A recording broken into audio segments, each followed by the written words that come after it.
Satnam.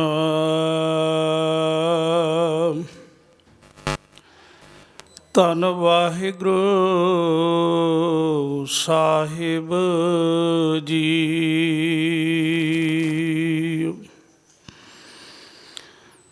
ਜਿਤਾ JIO ਪਿੰਡ ਸਭ ਤੇਰਾ, ਤੂੰ ਅੰਤਰਜਾਮੀ ਪੁਰਖ ਭਗਵਾਨ।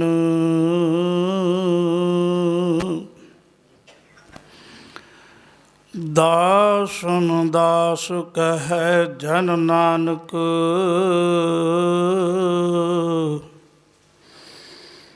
ਜਿਹਾ ਤੂੰ ਕਰਾਏ ਤਿਹਾ ਹਉ ਕਰੀ ਵਖਿਆਨ।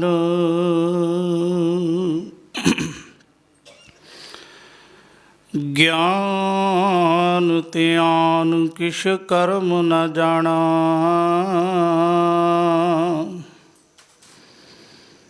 ਸਾਰ ਨ ਜਾਣਾ ਤੇਰੀ।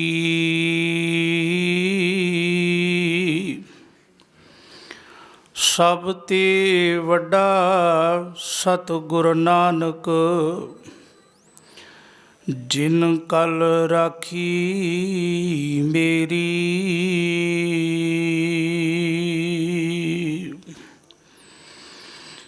ਜੇ ਸੋ ਚੰਦਾ ਉਗਵੈ, ਸੂਰਜ ਚੜ੍ਹੈ ਹਜ਼ਾਰ।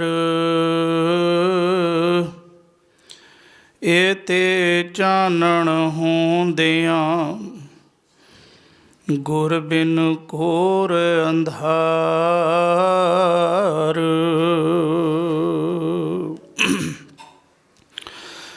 ਜੁਗਹੁ ਜੁਗ ਅਟਲ, ਚਵਰ ਛਤਰ ਤਖਤ ਦੇ ਮਾਲਕ, ਦੀਨ ਤੇ ਦੁਨੀਆ ਦੇ ਰਹਿਬਰ ਪਾਤਸ਼ਾਹ, ਵਾਲੀਏ ਕੁਲ ਆਲਮ, ਗਿਆਨ ਦੇ ਮੁਜੱਸਮੇ, ਸਰਬ ਕਲਾ ਭਰਪੂਰ ਸਾਹਿਬ ਸਤਿਗੁਰੂ ਗੁਰੂ ਗ੍ਰੰਥ ਸਾਹਿਬ ਪਾਤਸ਼ਾਹ ਮਹਾਰਾਜ ਜੀ ਦੇ ਮੁਕੱਦਸ ਚਰਨਾਂ ਵਿੱਚ ਜੁੜ ਬੈਠੇ ਗੁਰੂ ਸਨੇਹੀ, ਗੁਰੂ ਸਵਾਰੇ ਸਤਸੰਗੀ ਜਨੋ ਵਡਭਾਗੇ ਹਾਂ। ਗੁਰੂ ਨੇ ਕਿਰਪਾ ਕੀਤੀ ਹੈ ਜੋ ਇਹ 6 ਦਿਨਾਂ ਗੁਰਮਤਿ ਸਮਾਗਮ ਅਤੀ ਸਤਿਕਾਰਯੋਗ ਸਾਡੇ ਵੱਡੇ ਵੀਰ ਪਰਮਜੀਤ ਸਿੰਘ ਜੀ ਮੱਕੜ ਉਹਨਾਂ ਦੇ ਵੱਲੋਂ ਅਤੇ ਪ੍ਰਬੰਧਕ ਕਮੇਟੀ ਵੱਲੋਂ ਇਹ ਉਲੀਕਿਆ ਗਿਆ ਗਿਆਨ ਦਾ ਸਾਗਰ, ਉਸ ਵਿੱਚ ਆਪਾਂ ਵਿਚਾਰਾਂ ਦੀ ਸਾਂਝ ਪਾਉਣੀ ਹੈ। ਗੁਰੂ ਕੇ ਕੀਰਤਨੀਆਂ ਪਾਸੋਂ ਗੁਰਬਾਣੀ ਕੀਰਤਨ ਦਾ ਆਨੰਦ ਆਪ ਨੇ ਮਾਣਿਆ ਹੈ। ਆਓ ਇਕਾਗਰਤਾ ਬਖਸ਼ੋ, ਸਤਿਗੁਰੂ ਕਿਰਪਾ ਕਰਨ, ਆਪਣੇ ਵਿਚਾਰਾਂ ਨੂੰ ਨਿਰੋਲ ਗੁਰਮਤਿ ਅਨੁਸਾਰ ਆਪ ਸੀਸ 'ਤੇ ਮੇਰਾ ਭਰਿਆ ਹੱਥ ਰੱਖ ਕੇ ਕਰਵਾਉਣ। ਅਸੀਸ ਬਖਸ਼ੋ ਜੀ। ਸਤਨਾਮ ਸ਼੍ਰੀ ਵਾਹਿਗੁਰੂ।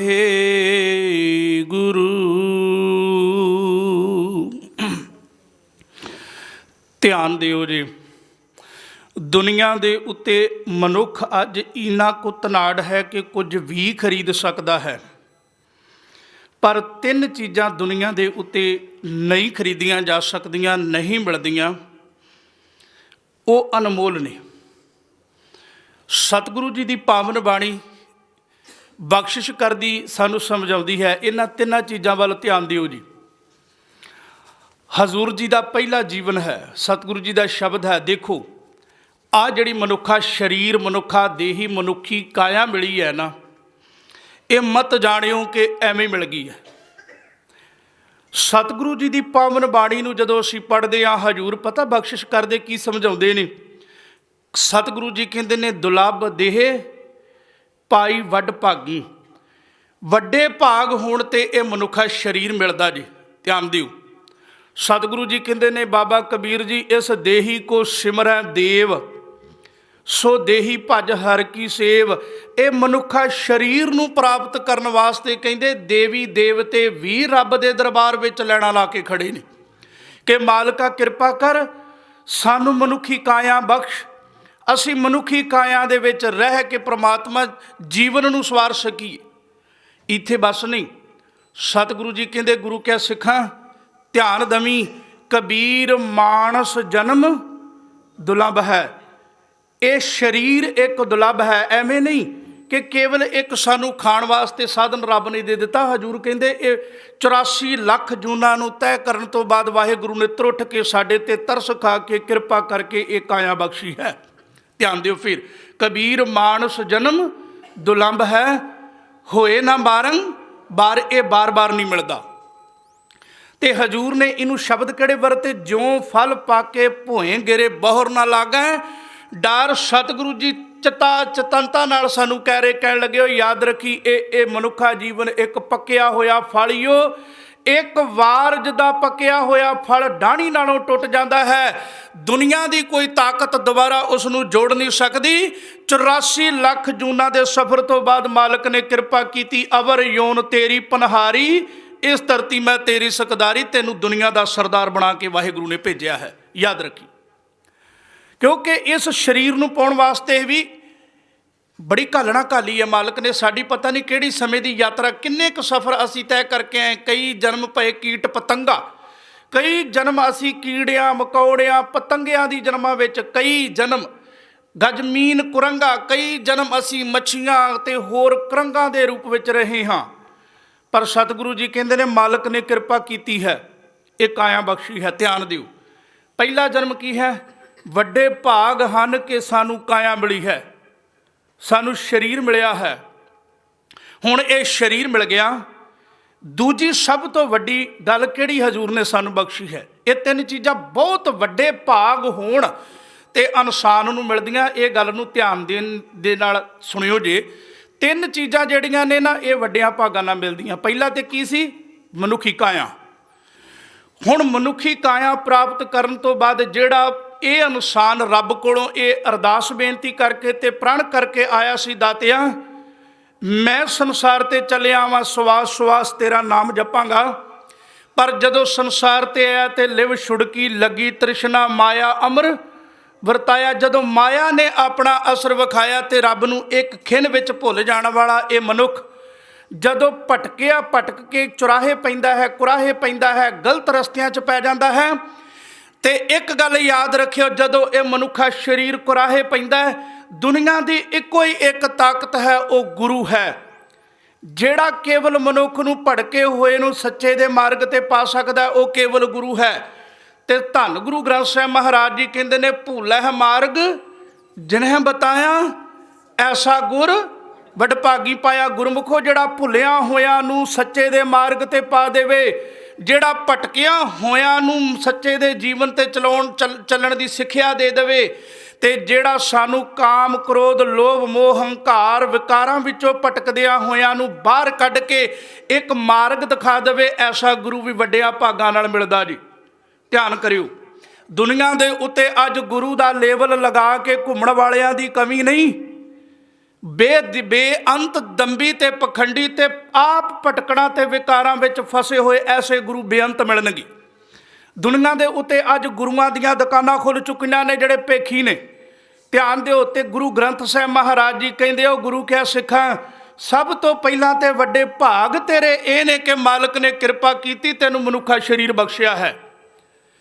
दूसरी तेरे ते कृपा सतगुरु जी कहंदे ये है कि भुलै मार्ग जिन्हें बताया ऐसा गुर वडभागी पाया।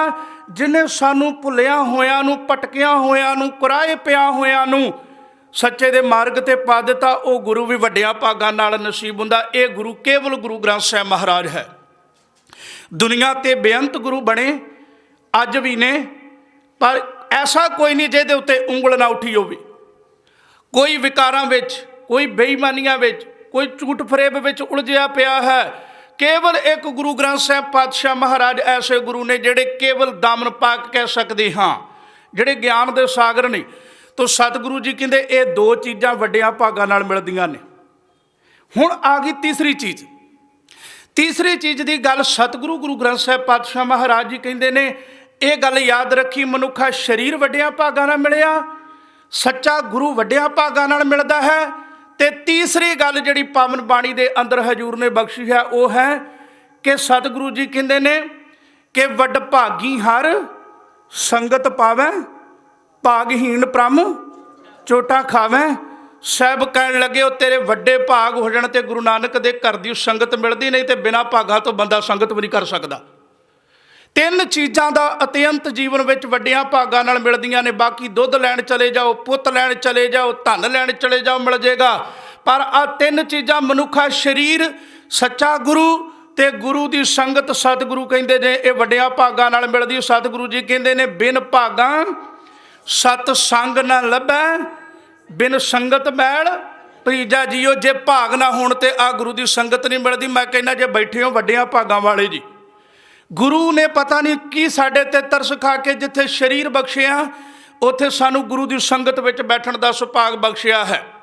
हर एक बंदा इस संगत विच नहीं बैठ सकता। कई बार आपां गल करदे आ, अज दे युग विच किसी सज्जण नूं कहिए वो गुरु घर आया कर, गुरु की संगत करया कर, कहंदा लोड़ नहीं, क्योंकि अज मेरे बैडरूम में ही टीवी लगा है, मेरा चित करे मैं रिमोट मेरे हाथ च, मैं जिथों तो मर्जी लाइव कीर्तन सुन सकता हाँ, मैं कथा सुन सकता हाँ, मैं गुरबाणी सुन सकता। मान लिया कि अज साडे बैडरूम तक गुरबाणी जा चुकी है, वड्डे भाग ने। पर मैं एको गल कहां, उत्थे तुसीं गुरबाणी सुन सकते हो, कीर्तन सुन सकते हो, पर संगत विच ऐसे गुरमुखां दी संगत जिहदे चरनां दी धूड़ लगदिआं सार जीवन बदल जावे, वो केवल बैडरूम ते नहीं मिलनी जी। ये याद रखियो, वो केवल गुरु की संगत विच है। ते संगत वड्डियां भागां नाल मिलदी। गुरमुखो कई बंदे जीवन विच ऐसे देखियो गुरु दे दर तो आण के मुड़ जांदे ने, उन्हां नूं हुक्म नहीं कि गुरु की संगत कर सकण। ते गुरु की संगत विच परमेश्वर वाहिगुरु आप वरतदा है, क्योंकि अक्सर गुरु ने सानू संगत करने वास्ते किया है। क्योंकि बिन भागां सतसंग ना लभै, बिना भागां तो ये संगत नहीं मिलती जिस सतान ते तुसीं बैठे हो। ये वड्डे भाग ने। ते सिख वास्ते कंपलसरी है कि वो 2 टाइम गुरु की सिख संगत करे, क्योंकि संगत विच आण के मनुख दा जीवन बदल जाता है। कहंदे एक छोटा जिहा बच्चा संगत विच जीवन बदलदा किवें है, ध्यान दिओ। भाई साहब जी कहंदे मानसर हंस साध संगत परमहंस। भाई गुरदास कहण लगे साध संगत 2 तरह की है। कहण लगे संगत मानसर हंस साध संगत परमहंस। क्योंकि मानसर सरोवरां ते नैन वाला हंस जिहड़ा है ना, वो केवल हीरे खांदा है, मोती खांदा है, वो पाक पवित्र स्थानां ते बहिंदा है। तुसीं कदे भी हंस नूं टोबियां दे उत्ते छपड़ां दे उत्ते बैठिया नहीं देखोगे, वो केवल मानसर सरोवर ते बहिंदा है। पर देखो भाई गुरदास जी ने जदों गुरु की संगत की गल की, कहण लगे मन्निया कि मान सरोवरां ते रहण वाला हंस हीरे खांदा मोती खांदा है, पर कहण लगे साध संगत परमहंस है। पर गुरु नानक दे घर की संगत नूं उन्हें कहा जी परम। परम का अर्थ हुंदा जिहदी कोई तुलना ना होवे, वड्डा होवे, उहनूं परम कहिंदे ने। ते कहण लगे भी साध संगत परमहंस, मानसर हंस साध संगत परमहंस। कहण लगे मानसर सरोवर होवेगा, हंस रहण वाला सरोवरां ते मानसर सरोवरां ते रहण वाला हंस होवेगा हंस, पर गुरु नानक दे घर की संगत जिहड़ी है ये परमहंस है, ये उहदे नालों भी वड्डी है। कोई तर्कवादी उत्थे बैठा सी, कहण लगा भाई गुरदास जी किवें? कहण लगे उत धर्म तुझा सल चल आवी, मानसर हंस साध संगत परमहंस धर्म तुझा धर्मशाल चल आवी। हुण मानसर सरोवर ते रहण वाले हंस नूं जदों प्यास लगदी भुख लगदी है, वो मानसर सरोवरां ते जांदा है, उथों जाके वो मोती चुगदा, हीरे चुगदा है। ये उहदा खाना हंसा हीरा मोती खाना बग डड्डा भालण जावे। कदे किते हंस नूं छप्पड़ां ते टोबियां ते डड्डूआं जां मच्छियां नूं खांदिआं देखिआ है? नहीं, क्योंकि उहदा करदार इन्ना उच्चा है कि वह हीरे ते मोती खांदा है। ते कहण लगे धर्म तुझा धर्मशाल चाला भी। कहण लगे गुरु के सिख का जीवन भी कुछ ऐसा है। कहण लगे जिथे धर्म का निशान लगा होवे, जिथे गुरु की बाणी का प्रचार ते प्रसार चल रहा होवे, धर्म तुझा का अर्थ है जिथे धर्म का झंडा लगा होवे। ਕਹਿਣ ਲੱਗੇ ਜਿੱਥੇ ਧਰਮ ਦਾ ਨਿਸ਼ਾਨ ਲੱਗਾ ਹੋਵੇ, ਗੁਰਬਾਣੀ ਦਾ ਪ੍ਰਚਾਰ ਤੇ ਪ੍ਰਸਾਰ ਚੱਲ ਰਿਹਾ ਹੋਵੇ, ਗੁਰੂ ਕਾ ਸਿੱਖ ਜਲਦੀ ਨਾਲ ਉੱਡ ਕੇ ਉਸ ਸਥਾਨ ਤੇ ਆਣ ਕੇ ਬਹਿ ਜਾਂਦਾ ਹੈ। ਜੇ ਹੰਸ ਮਾਨਸਰ ਸਰੋਵਰ ਤੇ ਬਹਿੰਦਾ ਹੈ ਤੇ ਧਿਆਨ ਦਿਓ, ਗੁਰੂ ਕਾ ਸਿੱਖ ਆਣ ਕੇ ਉਸ ਸਥਾਨ ਤੇ ਬਹਿੰਦਾ ਜਿੱਥੇ ਧਰਮਸ਼ਾਲਾ, ਗੁਰੂ ਦੇ ਘਰ ਦੀ ਗੱਲ ਚੱਲ ਰਹੀ ਹੋਵੇ, ਗੁਰੂ ਦੀ ਬਾਣੀ ਦੀ ਗੱਲ ਚੱਲ ਰਹੀ ਹੋਵੇ। ਕਹਿਣ ਲੱਗੇ ਫਿਰ ਫਰਕ ਤੇ ਕੋਈ ਨਹੀਂ ਨਾ, ਜਿਹੜਾ ਹੰਸ ਸੀ ਉਹ ਮਾਨਸਰ ਸਰੋਵਰ ਤੇ ਚਲੇ ਗਿਆ, ਸਿੱਖ ਗੁਰੂ ਦੇ ਦਰ ਤੇ ਆ ਗਿਆ, ਫਰਕ ਕੀ ਹੈ ਦੋਨਾਂ 'ਚ? ਦੋਨੋਂ ਇੱਕੋ ਹੈ। ਭਾਈ ਗੁਰਦਾਸ ਜੀ ਕਹਿਣ ਲੱਗੇ ਦੇਖ, ਹੰਸ ਦੇ ਵਿੱਚ ਤੇ ਸੰਗਤ ਵਿੱਚ ਫਰਕ ਕੀ ਹੈ? ਕਹਿਣ ਲੱਗੇ ਉਤ ਮੁਕਤ ਹਾਲ ਆਹਾਰ ਦੁਤੀਆ ਨਾਸਤ। ਕਹਿਣ ਲੱਗੇ ਜਿਹੜਾ ਹੰਸ ਹੈ ਨਾ, ਉਤ ਦਾ ਮਤਲਬ ਹੈ ਹੰਸ। ਕਹਿਣ ਲੱਗੇ ਹੰਸ ਜਿਹੜਾ ਹੈ ਉਹ ਮੋਤੀਆਂ ਦਾ ਆਹਾਰ ਕਰਦਾ, ਬਾਕੀ ਜੋ ਕੁਝ ਉਹਦੇ ਅੱਗੇ ਮਰਜ਼ੀ ਰੱਖ ਦਿਓ ਉਹ ਪਰਵਾਹ ਨਹੀਂ ਕਰਦਾ। ਕਹਿਣ ਲੱਗੇ ਇਧਰ ਗੁਰੂ ਕਾ ਸਿੱਖ ਇਤ ਗੁਰ ਸ਼ਬਦ ਸੁਰਤ ਲਿਵ ਲਾਵਈ। ਗੁਰੂ ਦਾ ਸਿੱਖ ਜਦੋਂ ਗੁਰੂ ਦੇ ਦਰਬਾਰ ਵਿੱਚ ਆਉਂਦਾ ਹੈ, ਉਹ ਕੇਵਲ ਗੁਰੂ ਦੇ ਨਾਲ ਆਪਣੀ ਸੁਰਤ ਜੋੜ ਲੈਂਦਾ। ਦੁਨੀਆ ਦੇ ਧਨ ਦੌਲਤ ਇੱਕ ਪਾਸੇ ਨੇ, ਕਿਉਂਕਿ ਸਤਿਗੁਰੂ ਜੀ ਕਹਿੰਦੇ ਆ ਨਾ ਕਿ ਜੇ ਸਭ ਧਰਤੀ ਕੰਚਨ ਕਰ ਦੀਜੈ ਬਿਨ ਨਾਵੈ ਅਵਰ ਨਾ ਪਾਇਆ ਰਾਮ। ਜਿਨ੍ਹਾਂ ਦੀ ਸੁਰਤ ਵਾਹਿਗੁਰੂ ਪਰਮੇਸ਼ਰ ਦੇ ਨਾਲ ਜੁੜ ਗਈ, ਉਹਨਾਂ ਦੇ ਅੱਗੇ ਉਹਨਾਂ ਨੇ ਕਿਹਾ ਉਹ ਰੱਬ ਦਾ ਨਾਮ ਛੱਡ ਦਿਓ, ਅਸੀਂ ਸਾਰੀ ਧਰਤੀ ਵੀ ਸੋਨੇ ਦੀ ਕਰ ਦਿਆਂਗੇ। ਉਹ ਕਹਿਣ ਲੱਗੇ ਭਾਵੇਂ ਸਾਰੀ ਧਰਤੀ ਵੀ ਸੋਨੇ ਦੀ ਕਿਉਂ ਨਾ ਹੋਵੇ, ਜਿਹਦੀ ਸੁਰਤ ਰੱਬ ਨਾਲ ਜੁੜ ਗਈ, ਉਹ ਕਹਿਣ ਲੱਗਾ ਇਹ ਮਿੱਟੀ ਹੈ। ਤੋ ਅਸੂਲਨ ਤੀਜੀ ਗੱਲ ਕਹਿਣ ਲੱਗੇ ਉਤ ਖੀਰ ਨੀਰ ਨਰਵਾਰੋ ਕੈ ਬਖਾਨੀਅਤ।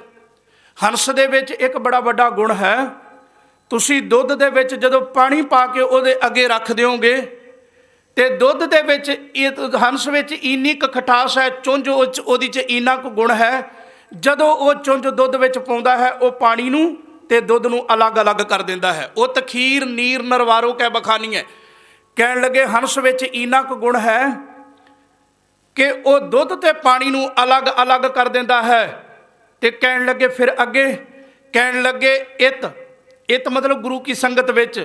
ਕਹਿਣ ਲੱਗੇ ਇਤ ਗੁਰਮਤ ਦੁਰਮਤ ਸਮਝਾਵੀ। ਇੱਥੋਂ ਜਦੋਂ ਗੁਰੂ ਕੇ ਪਿਆਰੇ ਹੰਸ ਰੂਪੀ ਗੁਰਮੁਖ ਇਕੱਠੇ ਹੁੰਦੇ ਨੇ, ਇੱਥੇ ਫਿਰ ਗੁਰਮਤ ਤੇ ਦੁਰਮਤ ਅਲੱਗ-ਅਲੱਗ ਕਰ ਦਿੰਦੇ ਨੇ, ਕੀ ਮਾੜਾ ਹੈ ਕੀ ਚੰਗਾ ਹੈ, ਕਿਉਂਕਿ ਸੋਝੀ ਕੇਵਲ ਗੁਰੂ ਦਿੰਦਾ ਹੈ। ਗੁਰੂ ਕੀ ਸੰਗਤ ਵਿੱਚ ਧਿਆਨ ਦਿਓ। ਅਗਲੀ ਜਿਹੜੀ ਗੱਲ ਉਹਨੇ ਕਹੀ, ਕਹਿਣ ਲੱਗੇ ਫਿਰ ਫਰਕ ਤੇ ਕੋਈ ਨਾ ਜੇ ਦੁੱਧ ਦੇ ਹੰਸ ਦੇ ਵਿੱਚ ਇੰਨਾ ਗੁਣ ਹੈ, ਉਹ ਦੁੱਧ ਪਾਣੀ ਨੂੰ ਅਲੱਗ-ਅਲੱਗ ਕਰ ਦਿੰਦਾ ਹੈ, ਤੇ ਗੁਰੂ ਕਾ ਸਿੱਖ ਗੁਰੂ ਦੇ ਦਰਬਾਰ ਵਿੱਚ ਆਣ ਕੇ ਮਾੜੇ ਤੇ ਚੰਗੇ ਦੀ ਸੋਝੀ ਸਿੱਖ ਲੈਂਦਾ ਹੈ। ਧਿਆਨ ਦਿਓ ਜਿਹੜੀ ਆਖਰੀ ਗੱਲ ਭਾਈ ਸਾਹਿਬ ਨੇ ਕਹੀ, ਕਹਿਣ ਲੱਗੇ ਗੁਰਮੁਖਾ ਧਿਆਨ ਦਵੀ, ਸੰਗਤ ਦੀ ਗੱਲ ਕਰ ਰਹੇ ਨੇ। ਕਹਿਣ ਲੱਗੇ ਉਤ ਬੱਗ ਹੰਸ ਬੰਸ ਦੁਬਦਾ ਨਾ ਮੇਟ ਸਕਿਆ। ਧਿਆਨ ਦਿਓ, ਵੇਖੋ ਕਮਾਲ ਦੀ ਗੱਲ ਹੈ। ਕਹਿਣ ਲੱਗੇ ਇੱਕ ਵਾਰ ਹੰਸਾਂ ਦੀ ਡਾਰ ਇਕੱਠੀ ਮਾਨਸਰ ਸਰੋਵਰ ਤੇ ਬੈਠੀ, ਉਹਨਾਂ ਦੇ ਵਿੱਚ ਜਾ ਕੇ ਬੰਗਲਾ ਵੀ ਚਲਾ ਗਿਆ, ਉਹਨਾਂ ਵਿੱਚ ਕਾਂ ਵੀ ਚਲਾ ਗਿਆ। ਕਾਂ ਕਹਿਣ ਲੱਗਾ ਤੁਸੀਂ ਬੜੇ ਸੋਹਣੇ ਲੱਗਦੇ ਹੋ, ਤੁਹਾਡਾ ਰੂਪ ਬੜਾ ਪਿਆਰਾ ਹੈ। ਕਹਿਣ ਲੱਗੇ ਤੁਸੀਂ ਮੋਤੀ ਚੁਗਦੇ ਹੋ ਤੇ ਤੁਹਾਨੂੰ ਪਤਾ ਮੈਂ ਕਾਂ ਹਾਂ, ਵਿਸਟਾਂ ਵਿੱਚ ਚੁੰਝਾਂ ਮਾਰਨ ਵਾਲਾ ਹਾਂ, ਮੇਰਾ ਰੰਗ ਵੀ ਕਾਲਾ ਹੈ ਤੇ ਇਹ ਹੰਸੋ ਮੈਂ ਤੁਹਾਡੇ ਕੋਲ ਆਇਆ ਹਾਂ, ਕੀ ਤੁਹਾਡੀ ਸੰਗਤ ਕਰਾਂ ਤੇ ਤੁਸੀਂ ਮੇਰਾ ਜੀਵਨ ਬਦਲ ਸਕਦੇ ਹੋ, ਤੁਸੀਂ ਮੈਨੂੰ ਆਪਣਾ ਰੂਪ ਦੇ ਸਕਦੇ ਹੋ।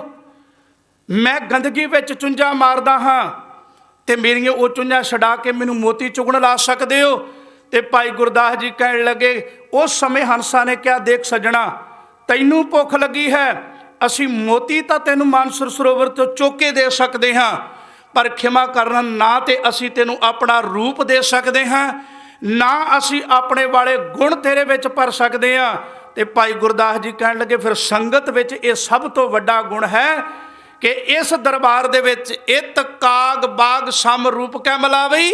ਇੱਥੇ ਕਾਂ ਬਿਰਤੀ ਵਾਲਾ ਗੰਦੇ ਤੋਂ ਗੰਦਾ ਨੀਚ ਵੀ ਆ ਜਾਵੇ ਤੇ ਸੰਗਤ ਉਸ ਨੂੰ ਆਪਣਾ ਰੂਪ ਦੇ ਦਿੰਦੀ, ਆਪਣੇ ਗੁਣ ਦੇ ਦਿੰਦੀ। ਸੰਗਤ ਵਿੱਚ ਇਹ ਸਭ ਤੋਂ ਵੱਡਾ ਗੁਣ ਹੈ, ਕਿਉਂਕਿ ਹੰਸ ਵਿੱਚ ਇਹ ਗੁਣ ਨਹੀਂ, ਪਰ ਸੰਗਤ ਵਿੱਚ ਏਡਾ ਕੁ ਗੁਣ ਹੈ। ਗੁਰੂ ਨਾਨਕ ਦੀ ਸੰਗਤ ਇੰਨੀ ਕੁ ਮਹਾਨ ਹੈ ਕਿ ਇੱਥੇ ਚੋਰ ਆ ਗਿਆ, ਡਾਕੂ ਆ ਗਿਆ, ਸਾਧ ਆ ਗਿਆ, ਬੇਈਮਾਨੀਆਂ ਕਰਨ ਵਾਲਾ ਆ ਗਿਆ, ਸੰਗਤ ਉਹਨੂੰ ਆਪਣਾ ਰੂਪ ਦੇ ਦਿੰਦੀ ਹੈ, ਉਹਦੇ ਵਿੱਚ ਆਪਣੇ ਗੁਣ ਭਰ ਦਿੰਦੀ ਹੈ। ਤੇ ਯਕੀਨ ਕਰਕੇ ਜਾਣਿਓ, ਕਹਿਣ ਲੱਗੇ ਇੱਕ ਛੋਟਾ ਜਿਹਾ ਬੱਚਾ ਹੈ, ਮਾਂ ਦਾ ਸਿਰ ਤੋਂ ਸਾਇਆ ਉੱਠ ਗਿਆ, ਬਾਪ ਦਾ ਸਿਰ ਤੋਂ ਸਾਇਆ ਉੱਠ ਗਿਆ, ਨਾਨਕੇ ਪਰਿਵਾਰ ਵਿੱਚ ਉਹਨੂੰ ਪਾਲਿਆ ਗਿਆ, ਕੋਈ ਬਹੁਤੀ ਵਧੀ ਸਿੱਖਿਆ ਨਾ ਮਿਲੀ। ਕਹਿਣ ਲੱਗੇ ਚੋਰੀਆਂ ਡਾਕੇ ਮਾਰਦਾ ਹੈ। ਪਹਿਲਾਂ ਤੇ ਛੋਟੀਆਂ ਛੋਟੀਆਂ ਚੋਰੀਆਂ, ਫਿਰ ਡਾਕੇ ਸ਼ੁਰੂ ਹੋ ਗਏ। ਦੇਖੋ ਸੰਗਤ ਰੂਪ ਕਿਵੇਂ ਬਦਲਦੀ ਹੈ, ਕਿਉਂਕਿ ਸੰਗਤ ਵਿੱਚ ਜਦੋਂ ਕਾਮ ਬਿਰਤੀ ਦਾ ਚੋਰ, ਡਾਕੂ, ਲਟੇਰਾ ਵੀ ਆਉਂਦਾ, ਸੰਗਤ ਆਪਣਾ ਰੂਪ ਦੇ ਦਿੰਦੀ ਹੈ। ਕਹਿਣ ਲੱਗੇ ਉਸ ਸਮੇਂ ਨਾ ਉਹ ਬੱਚਾ ਜਿਹੜਾ ਸੀ ਲੋਕਾਂ ਦੀਆਂ ਮੱਝਾਂ ਚਾਰਿਆ ਕਰੇ। ਚਾਰਦਿਆਂ ਚਾਰਦਿਆਂ ਇੱਕ ਵਾਰ ਪਿੰਡ ਦੀਆਂ ਕਿੰਨੀਆਂ ਸਾਰੀਆਂ ਵਧੀਆ ਮੱਝਾਂ ਚੋਰੀ ਕਰਕੇ ਉਹ ਚੱਲ ਪਿਆ। ਪਿੰਡ ਦੇ ਲੋਕਾਂ ਨੂੰ ਪਤਾ ਲੱਗਾ ਸਾਡੇ ਪਿੰਡ ਦੀਆਂ ਮੱਝਾਂ ਚੋਰੀ ਹੋ ਗਈਆਂ ਨੇ। ਇਹ ਗੁਰੂ ਇਤਿਹਾਸ ਹੈ ਜੋ ਮੈਂ ਸਾਂਝਾ ਕਰ ਰਿਹਾ ਆਪਣਾ। ਕਹਿਣ ਲੱਗੇ ਪਿੰਡ ਦੇ ਲੋਕ ਉਸ ਚੋਰ ਦੇ ਮਗਰ ਲੱਗ ਗਏ ਕਿ ਇਹਨੇ ਸਾਡੀਆਂ ਮੱਝਾਂ ਚੋਰੀ ਕੀਤੀਆਂ ਨੇ। ਕਹਿਣ ਲੱਗੇ ਜਦੋਂ ਪਿੰਡ ਦੇ ਲੋਕ ਮਗਰ ਲੱਗ ਗਏ, ਇਹਨੂੰ ਡਰ ਸਤਾਉਣ ਲੱਗਾ। ਉਹ ਮਨਾ, ਜੇ ਕਿਤੇ ਫੜਿਓ ਗਿਆ ਤਾਂ ਅੱਜ ਕੁੱਟ ਬੜੀ ਪੈਣੀ ਹੈ। ਕਹਿਣ ਲੱਗੇ ਇਹ ਅੱਗੇ ਅੱਗੇ ਮੱਝਾਂ ਨੂੰ ਦੜਾਇਆ ਤੇ ਬਹੁਤ ਗੱਲ ਕੋਈ ਨਾ ਬਣੀ। ਪਿੰਡ ਦੇ ਬਾਰ-ਬਾਰ ਕਹਿਣ ਲੱਗੇ ਇੱਕ ਛੱਪੜ ਟੋਭਾ ਸੀ, ਉਹਦੇ ਵਿੱਚ ਇਹਨੇ ਮੱਝਾਂ ਵਾੜ ਦਿੱਤੀਆਂ ਤੇ 2 ਗੁਰੂ ਕੇ ਸਿੱਖ ਉੱਥੇ ਆਪਣੇ ਖੇਤਾਂ ਵਿੱਚ ਕੰਮ ਕਰ ਰਹੇ ਸੀ। ਉਹਨਾਂ ਨੂੰ ਜਾ ਕੇ ਨਿਮਰਤਾ ਸਹਿਤ ਬੇਨਤੀ ਕੀਤੀ। ਕਹਿਣ ਲੱਗਾ ਦਰਅਸਲ ਮੈਂ ਹਾਂ ਚੋਰ, ਸੱਚ ਦੱਸਿਆ। ਕਹਿਣ ਲੱਗਾ ਹਾਂ ਮੈਂ ਚੋਰ, ਚੋਰੀਆਂ ਬਚਪਨ ਤੋਂ ਕਰਦਾ ਆਇਆ ਹਾਂ। ਅੱਜ ਮੈਂ ਕਿਸੇ ਪਿੰਡ ਵਿੱਚੋਂ ਮੱਝਾਂ ਚੋਰੀ ਕਰਕੇ ਲਿਆ ਰਿਹਾ ਸਾਂ, ਲੋਕ ਮੇਰੇ ਮਗਰ ਲੱਗ ਗਏ ਨੇ। ਕਹਿਣ ਲੱਗੇ ਫਿਰ ਦੱਸ ਕੀ ਕਰੀਏ। ਕਹਿਣ ਲੱਗਾ ਮੈਂ ਅੱਜ ਤੁਹਾਡੇ ਨਾਲ ਪ੍ਰਣ ਕਰਦਾ ਹਾਂ, ਅੱਜ ਤੁਸੀਂ ਮੈਨੂੰ ਬਚਾ ਲਵੋ, ਮੈਂ ਕਦੇ ਫਿਰ ਜ਼ਿੰਦਗੀ ਪਰ ਕਦੇ ਚੋਰੀਆਂ ਨਹੀਂ ਕਰਾਂਗਾ। ਵੇਖੋ ਸੰਗਤ ਦਾ ਅਸਰ ਕਿੰਨਾ ਹੁੰਦਾ ਹੈ। ਅਸੀਂ ਕਿਨੇ ਨਾ ਕਿ ਕੇਵਲ ਬੈੱਡ ਤੇ ਗੁਰਬਾਣੀ ਸੁਣ ਲਈ, ਰਿਮੋਟ ਕੰਟਰੋਲ ਨਾਲ ਕੀਰਤਨ ਸੁਣ ਲਿਆ, ਪਰ ਸੰਗਤ ਵਿੱਚ ਆਣ ਕੇ ਜੀਵਨ ਤਬਦੀਲ ਹੋ ਜਾਂਦਾ ਹੈ। ਮੈਂ ਅਕਸਰ ਗੱਲ ਕਰਦਾ, ਗੁਰੂ ਮਹਾਨ ਹੈ। ਗੁਰੂ ਨੇ ਇਸੇ ਕਰਕੇ ਸਾਨੂੰ ਸੰਗਤ ਕਰਨ ਵਾਸਤੇ ਪ੍ਰੇਰਿਆ ਸੀ। ਗੁਰਮੁਖੋ ਪਤਾ ਨਹੀਂ ਕਿਹੜੀ ਰੂਹ ਗੁਰੂ ਦੇ ਘਰ ਵਿੱਚ ਆਣ ਕੇ ਤੁਹਾਡੇ ਮੱਥੇ ਲੱਗ ਜਾਣੀ, ਉਹ ਕਿਹਦੇ ਚਰਨਾਂ ਦੀ ਧੂੜ ਨੇ ਸਾਡਾ ਜੀਵਨ ਬਦਲ ਦੇਣਾ, ਪਤਾ ਹੀ ਨਹੀਂ ਲੱਗਣਾ ਕਦੋਂ ਗੁਰੂ ਕਿਰਪਾ ਕਰਦਾ ਹੈ। ਇਸੇ ਕਰਕੇ ਗੁਰੂ ਕੀ ਸੰਗਤ ਜ਼ਰੂਰੀ ਹੈ। ਪਰ ਬਦਕਿਸਮਤੀ ਕਿ ਅੱਜ ਦਿਨ ਬ ਦਿਨ ਅਸੀਂ ਕਹਿੰਦੇ ਨਹੀਂ ਟਾਈਮ ਨਹੀਂ। ਅੱਜ ਬੰਦੇ ਕੋਲੋਂ ਹਰ ਚੀਜ਼ ਲਈ ਟਾਈਮ ਹੈ, ਕਰ ਕੇਵਲ ਸੰਗਤ ਲਈ ਨਹੀਂ। ਬਾਬਾ ਕਬੀਰ ਜੀ ਦੇ ਸ਼ਬਦ ਪੜ੍ਹਦੇ ਆ ਨਾ, ਕਹਿੰਦੇ ਨਹੀਂ ਨਾ ਟਾਈਮ ਕੋਈ ਨਹੀਂ। ਕਬੀਰ ਏਕ ਘੜੀ ਆਦਿ ਘੜੀ ਆਦਿ ਹੂੰ ਫਨ ਆਦ ਭਗਤਨ ਸੇਤੀ ਗੋਸ਼ਟੇ ਜੋ ਕੀਨੋ ਸੋ ਲਾਵੋ। ਜਿੰਨਾ ਕੁ ਟਾਈਮ ਮਿਲਦਾ ਓਨੀਆਂ ਹੀ ਆਣ ਕੇ ਆਪਣੇ ਪਿਓ ਨਾਲ ਗੱਲਾਂ ਕਰਿਆ ਕਰ ਗੁਰੂ ਗ੍ਰੰਥ ਸਾਹਿਬ ਮਹਾਰਾਜ ਨਾਲ ਗੱਲਾਂ। ਪਤਾ ਨਹੀਂ ਕਦੋਂ ਬਾਣੀ ਦੀ ਕਿਹੜੀ ਤੁਕ ਨੇ ਤੇਰੇ ਜੀਵਨ 'ਚ ਤਬਦੀਲੀ ਲਿਆਉਣੀ ਕਿ ਤੇਰਾ ਜੀਵਨ ਪਲਟਾ ਮਾਰ ਜਾਣਾ ਹੈ। ਗੁਰਮੁਖਾ ਪਤਾ ਨਹੀਂ ਕਦੋਂ ਗੁਰੂ ਨੇ ਕਿਹੜੀ ਪਿੰਨ ਮਾਰ ਦੇਣੀ ਤੇ ਤੇਰਾ ਜੀਵਨ ਬਦਲ ਜਾਣਾ। ਕਦੇ ਤਾਂ ਟਾਈਮ ਗੁਰੂ ਲਈ ਕੱਢਿਆ ਕਰਨਾ, ਥੋੜੇ ਤੋਂ ਥੋੜਾ। ਕਹਿਣ ਲੱਗੇ ਇਹ ਬੱਚਾ ਸੀ, ਕਹਿਣ ਲੱਗਾ ਮੈਨੂੰ ਅੱਜ ਬਚਾ ਲਓ, ਮੈਂ ਜ਼ਿੰਦਗੀ ਭਰ ਕਦੇ ਚੋਰੀ ਨਹੀਂ ਕਰਾਂਗਾ। ਕਹਿਣ ਲੱਗੇ ਦੇਖ ਲਾ। ਕਹਿਣ ਲੱਗੇ ਹਾਂ। ਕਹਿਣ ਲੱਗਾ ਠੀਕ ਹੈ, ਫਿਰ ਤੂੰ ਸਾਡੇ ਇੱਥੇ ਲਾਗੇ ਬੈਠ ਕੇ ਵਾਹਿਗੁਰੂ ਵਾਹਿਗੁਰੂ ਰਸਨਾ ਦੇ ਨਾਲ ਉਚਾਰੀ ਜਾ। ਹਾਲਾਂਕਿ ਗੁਰੂ ਕੀ ਬਾਣੀ ਕਹਿੰਦੀ ਹੈ ਨਾ ਕਿ ਚੋਰ ਕੀ ਹਾਮਾ ਭਰੈ ਨਾ ਕੋਏ, ਚੋਰ ਕੀਆ ਚੰਗਾ ਕਿਉਂ ਹੋਏ। ਕਹਿਣ ਲੱਗੇ ਇਹਨੇ ਪ੍ਰਣ ਕੀਤਾ। ਕਹਿਣ ਲੱਗੇ ਉਹ ਇਹਨੂੰ ਮੌਕਾ ਦਿਓ ਇੱਕ। ਦੇਖੋ ਸੰਗਤ ਜੀਵਨ ਕਿੱਦਾਂ ਬਦਲਦੀ ਹੈ। ਸੰਗਤ ਵਿੱਚ ਆਣ ਕੇ ਡਾਕੂ ਵੀ ਬੈਠ ਜਾਂਦਾ, ਚੋਰ ਵੀ ਬੈਠ ਜਾਂਦਾ, ਉਹਨੂੰ ਆਪਣਾ ਰੂਪ ਦੇ ਦਿੰਦੀ ਹੈ। ਪਰ ਹੰਸ ਆਪਣਾ ਨਾ ਕਿਸੇ ਨੂੰ ਰੂਪ ਦੇ ਸਕਦੇ ਨਾ ਗੁਣ ਦੇ ਸਕਦੇ ਨੇ। ਇਸ ਕਰਕੇ ਭਾਈ ਗੁਰਦਾਸ ਜੀ ਕਹਿੰਦੇ ਸਾਧ ਸੰਗਤ ਪਰਮਹੰਸ ਹੈ। ਕਹਿਣ ਲੱਗੇ ਇਹਨੇ ਵਾਹਿਗੁਰੂ ਵਾਹਿਗੁਰੂ ਜਪਣਾ ਸ਼ੁਰੂ ਕਰ ਦਿੱਤਾ। ਇਹਨੇ ਕੁ ਸਮੇਂ ਨੂੰ ਉਹ ਜਿਹੜੇ ਲੋਕ ਪਿੰਡ ਦੀ ਡਾਰ ਇਹਦੇ ਮਗਰ ਲੱਗੀ ਸੀ ਉਹ ਵੀ ਪੁੱਜ ਗਈ। ਉਹਨਾਂ ਨੇ ਆਣ ਕੇ ਉਹਨਾਂ ਗੁਰਸਿੱਖ ਭਰਾਵਾਂ ਨੂੰ ਜਿਨ੍ਹਾਂ ਤੇ ਬੜਾ ਉਹਨਾਂ ਨੂੰ ਤਬਾਰ ਸੀ, ਕਹਿਣ ਲੱਗੇ ਇਧਰੋਂ ਕੋਈ ਬੰਦਾ ਮੱਝਾਂ ਚੋਰੀ ਕਰਕੇ ਨਹੀਂ ਜਾਂਦਾ ਦੇਖਿਆ। ਕਹਿਣ ਲੱਗੇ ਨਹੀਂ ਨਜ਼ਰ ਕੋਈ ਨਹੀਂ ਆਇਆ। ਦਰਅਸਲ ਅਸੀਂ 3 ਹੀ ਜਾਣੇ ਆ, ਅਸੀਂ ਖੇਤੀ ਦਾ ਕੰਮ ਕਰ ਰਹੇ ਹਾਂ, ਇਹ ਕੇਵਲ ਵਾਹਿਗੁਰੂ ਵਾਹਿਗੁਰੂ ਸਾਨੂੰ ਸੁਣਾ ਰਿਹਾ ਹੈ ਤੇ ਅਸੀਂ ਸੁਣ ਰਹੇ ਹਾਂ। ਕਹਿੰਦੇ ਇਤਬਾਰ ਐਸਾ ਬਣਿਆ ਉਹ ਸਾਰੇ ਵਾਪਸ ਚਲੇ ਗਏ। ਪਰ ਇਹਨੇ ਉਸ ਦਿਨ ਤੋਂ ਤੋਬਾ ਕਰ ਲਈ, ਜਿਸ ਵਾਹਿਗੁਰੂ ਨੇ ਮੈਨੂੰ ਬਚਾ ਲਿਆ, ਤੁਹਾਡੀ ਸੰਗਤ ਨੇ ਅੱਜ ਮੈਨੂੰ ਬਚਾ ਲਿਆ। ਇਸ ਸੰਗਤ ਨੇ ਅੱਜ ਡਾਕੂ ਨੂੰ ਇੱਕ ਸਾਧ ਦਾ ਰੂਪ ਦੇ ਦਿੱਤਾ ਹੈ। ਇਹ ਗੁਰੂ ਨਾਨਕ ਦੀ ਸੰਗਤ ਹੀ ਹੋ ਸਕਦੀ। ਕਹਿੰਦੇ ਮੰਜ਼ਲਾਂ ਦਾ ਲੱਕ ਤੋੜਦਾ ਹੋਇਆ ਗੁਰੂ ਅਰਜਨ ਪਾਤਸ਼ਾਹ ਮਹਾਰਾਜ ਦੇ ਦਰਬਾਰ ਵਿੱਚ ਹਾਜ਼ਰ ਹੋਇਆ, ਸਤਿਗੁਰੂ ਕੋਲੋਂ ਖਿਮਾ ਮੰਗੀ, ਗੁਰੂ ਦਾ ਸਿੱਖ ਬਣ ਗਿਆ। ਸਮਾਂ ਆਪਣੀ ਚੱਲ ਚੱਲਦਾ ਰਿਹਾ ਗੁਰੂ ਹਰਗੋਬਿੰਦ ਸਾਹਿਬ ਮਹਾਰਾਜ ਦੇ ਦਰਬਾਰ ਵਿੱਚ। ਇਹ ਬੜਾ ਵੱਡਾ ਮਹਾਨ ਜਰਨੈਲ ਹੋ ਕੇ ਉੱਭਰਿਆ। ਤੁਹਾਨੂੰ ਪਤਾ ਹੈ ਗੁਰੂ ਸਾਹਿਬ ਜੀ ਨੇ ਇਹਨੂੰ ਜਿਹੜਾ ਲਕਬ ਦਿੱਤਾ ਸੀ ਉਹ ਇਹ ਦਿੱਤਾ ਸੀ ਬਿਧੀ ਚੰਦ ਸ਼ੀਨਾ ਗੁਰੂ ਕਾ ਸ਼ੀਨਾ। ਆਪਣਾ ਜਿਗਰਾ ਕਹਿ ਕੇ ਗੁਰੂ ਨੇ ਫਿਰ ਇਹਨੂੰ ਨਵਾਜਿਆ ਸੀ। ਵੇਖੋ ਇੱਕ ਚੋਰ ਦਾ ਜੀਵਨ ਸੰਗਤ ਕਿਵੇਂ ਬਦਲ ਜਾਂਦੀ ਹੈ। ਤੇ ਗੁਰੂ ਹਰਗੋਬਿੰਦ ਸਾਹਿਬ ਪਾਤਸ਼ਾਹ ਮਹਾਰਾਜ ਜੀ ਦੇ ਮੇਨ ਜਰਨੈਲਾਂ ਵਿੱਚੋਂ ਇੱਕ ਜਰਨੈਲ ਹੋ ਕੇ ਨਿਬੜੇ ਸਨ ਭਾਈ ਬਿਧੀ ਚੰਦ ਜੀ, ਜਿਨ੍ਹਾਂ ਦਾ ਜੀਵਨ ਕੇਵਲ ਕੁਤਾਈਆਂ ਭਰਿਆ ਸੀ। ਪਰ ਗੁਰੂ ਦੀ ਸੰਗਤ ਮਿਲੀ, ਗੁਰੂ ਦੀ ਸੰਗਤ ਨੇ ਐਸਾ ਜੀਵਨ ਵਿੱਚ ਪਲਟਾ ਮਾਰਿਆ ਕਿ ਕੌਮ ਦਾ ਜਰਨੈਲ ਬਣ ਕੇ ਉਤਰਿਆ। ਅੱਜ ਉਹਦੇ ਨਾਂ ਤੇ ਅਸਥਾਨ ਨੇ ਭਾਈ ਬਿਧੀ ਚੰਦ ਸ਼ੀਨਾ ਗੁਰੂ ਕਾ ਸ਼ੀਨਾ ਕਹਿ ਕੇ ਹਜ਼ੂਰ ਨੇ ਨਵਾਜਿਆ ਹੈ। तो गुरु की संगत जीवन बदल देती है। इस करके हजूर ने कहा गुरु की संगत विच आउणा अत्यंत जरूरी है। तो सतगुरु जी की पावन बाणी दे विच सतगुरु जी कहते हैं, जो सतगुर शरण संगत नहीं आए त्रिग जीवै त्रिग जीवास। ਜਿਹੜੇ ਚੱਲ ਕੇ ਕਦੇ ਮਨੁੱਖਾ ਸਰੀਰ ਪ੍ਰਾਪਤ ਕਰ ਲਿਆ, ਗੁਰੂ ਦੀ ਸੰਗਤ ਵਿੱਚ ਨਹੀਂ ਆਏ, ਸਤਿਗੁਰੂ ਜੀ ਕਹਿੰਦੇ ਤ੍ਰਿਗ, ਤ੍ਰਿਗ ਦਾ ਅਰਥ ਹੁੰਦਾ ਲਾਹਣਤ। ਸਤਿਗੁਰੂ ਜੀ ਕਹਿੰਦੇ ਉਹਨਾਂ ਦੇ ਤ੍ਰਿਗ ਹੈ ਤੇ ਉਹਨਾਂ ਦੇ ਜੀਣ ਦੇ ਵੀ ਤ੍ਰਿਗ ਤੇ ਉਹਨਾਂ ਦੇ ਮਨੁੱਖਾ ਜੀਵਨ ਦੇ ਵੀ ਤਰਗਾਰ ਹੈ, ਜੇ ਉਹਨਾਂ ਨੇ ਗੁਰੂ ਦੀ ਸੰਗਤ ਹੀ ਨਹੀਂ ਕੀਤੀ, ਜੇ ਉਹ ਗੁਰੂ ਦੀ ਸੰਗਤ 'ਚ ਨਹੀਂ ਆਏ। ਤਾਂ ਗੁਰੂ ਕੀ ਸੰਗਤ ਜੀਵਨ ਨੂੰ ਬਦਲਾ ਦਿੰਦੀ ਹੈ। ਗੁਰੂ ਕੀ ਸੰਗਤ ਵਿੱਚੋਂ ਸਾਨੂੰ ਪਤਾ ਲੱਗੇਗਾ। ਅੱਜ ਸਾਡੇ ਬੱਚੇ, ਮਾਫ ਕਰਨਾ, ਜੀਵਨ ਵਿੱਚ ਮੈਂ ਅੱਜ ਘਰ ਵੀ ਗੱਲ ਕਰ ਰਿਹਾ, ਕਈ ਵਾਰ ਆਪਾਂ ਦੇਖਦੇ ਹਾਂ ਸਾਡੇ ਬੱਚਿਆਂ ਨੂੰ ਪੁੱਛੋ ਅੱਜ ਕਿਸ ਨੂੰ ਪ੍ਰਪੋਜ਼ ਡੇ ਤੇ ਕਿਸ ਨੂੰ ਹੱਕ ਡੇ ਦਾ ਸਭ ਪਤਾ ਹੈ, ਵੈਲੈਂਟਾਈਨ ਡੇ ਦਾ ਸਭ ਪਤਾ ਹੈ, ਪਰ ਬਹੁਤਾਂਤ ਰੂਪ ਵਿੱਚ ਸਾਨੂੰ ਅੱਜ ਪਤਾ ਹੈ ਕਿ ਸਿੱਖ ਇਤਿਹਾਸ ਵਿੱਚ ਸਭ ਤੋਂ ਵੱਡਾ ਦਿਨ ਹੈ। ਜੇ ਕਿਸੇ ਨੂੰ ਪੁੱਛੀਏ ਕਹਿਣ ਲੱਗੇ ਕੀ, ਕਿਉਂਕਿ ਅਸੀਂ ਆਪਣੇ ਬੱਚਿਆਂ ਨੂੰ ਗੁਰੂ ਘਰ ਵਿੱਚ ਲਿਆਣ ਕੇ ਇਹ ਚੀਜ਼ ਸਿਖਾਈ ਨਹੀਂ। ਗੁਰੂ ਕੇ ਪਿਆਰਿਓ 9 ਫਰਵਰੀ 1846 ਦੇ ਵਿੱਚ ਸਿੱਖ ਰਾਜ ਦਾ ਆਖਰੀ ਥੰਮ ਜਿਹੜਾ ਸੀ ਉਹ ਖਤਮ ਹੋ ਗਿਆ ਸੀਗਾ, ਸ਼ਾਮ ਸਿੰਘ ਟਾਰੀ। ਅੱਜ ਸਿੱਖਾਂ ਨੇ ਹਾਰ ਕੇ ਜੰਗ ਜਿਹੜੀ ਲਾਸਟ ਜਿੱਤੀ ਸੀਗੀ, ਜਿੱਤੀ ਹੋਈ ਜੰਗ ਜਿਹੜੀ ਸਿੱਖ ਕੌਮ ਹਾਰ ਗਈ ਸੀ, ਅੱਜ ਦੇ ਦਿਨ ਤਕਰੀਬਨ ਸਾਡਾ ਸਿੱਖ ਰਾਜ ਪੂਰਨ ਤੌਰ 'ਤੇ ਖਤਮ ਹੋ ਗਿਆ ਸੀਗਾ। ਜਿਸ ਰਾਜ ਨੂੰ ਮਹਾਰਾਜਾ ਰਣਜੀਤ ਸਿੰਘ ਨੇ ਕੇਵਲੇ ਕੌਮ ਦੇ ਬਲਬੂਤੇ ਤੇ ਗੁਰੂ ਗ੍ਰੰਥ ਸਾਹਿਬ ਜੀ ਦੀ ਛਤਰ ਛਾਇਆ ਹੇਠ ਬੁਲੰਦੀਆਂ 'ਤੇ ਪਹੁੰਚਾਇਆ ਸੀਗਾ। ਕਿਉਂਕਿ ਜਦੋਂ ਜਿਸ ਸਮੇਂ ਇਹ ਜੰਗ ਨੂੰ ਸਭਰਾਵਾਂ ਦੀ ਜੰਗ ਕਹਿੰਦੇ, ਬਹੁਤਿਆਂ ਨੂੰ ਨਹੀਂ ਪਤਾ, ਧਿਆਨ ਦਿਓ, ਮੈਂ ਥੋੜ੍ਹੀ ਜਿਹੀ ਗੱਲ ਕਰਕੇ ਜਾਣੀ ਹੈ, ਕਿਉਂਕਿ ਇਹਦਾ ਰੀਜ਼ਨ ਹੈ ਕਿ ਸਾਨੂੰ ਸਾਰਿਆਂ ਦਿਨਾਂ ਦਾ ਪਤਾ ਹੈ, ਪਰ ਸਾਡੀ ਕੌਮ ਨਾਲ ਅੱਜ ਦੇ ਦਿਨ ਕੀ ਬੀਤਿਆ ਇਹ ਕਿਸੇ ਨੂੰ ਨਹੀਂ ਪਤਾ। ਜਿਨ੍ਹਾਂ ਦਿਨਾਂ ਦੇ ਵਿੱਚ ਸ਼ਾਮ ਸਿੰਘ ਅਟਾਰੀ ਮਹਾਰਾਜਾ ਰਣਜੀਤ ਸਿੰਘ ਜੀ ਨਾਲ ਥੋੜ੍ਹਾ ਘਰੁੱਸ ਕੇ ਆਪਣੇ ਪਿੰਡ ਅਟਾਰੀ ਚਲੇ ਗਏ, ਅੰਮ੍ਰਿਤਸਰ ਦੇ ਲਾਗੇ, ਅਤੇ ਉਸ ਤੋਂ ਬਾਅਦ ਮਹਾਰਾਜਾ ਰਣਜੀਤ ਸਿੰਘ ਦੀ ਮੌਤ ਹੋ ਗਈ। ਜਿਹੜੇ ਗਦਾਰ ਲੋਕ ਸਨ ਕੌਮ ਦੇ ਵਿੱਚ ਬੈਠੇ ਸਨ, ਉਹ ਅੰਗਰੇਜ਼ਾਂ ਨਾਲ ਰਲੇ।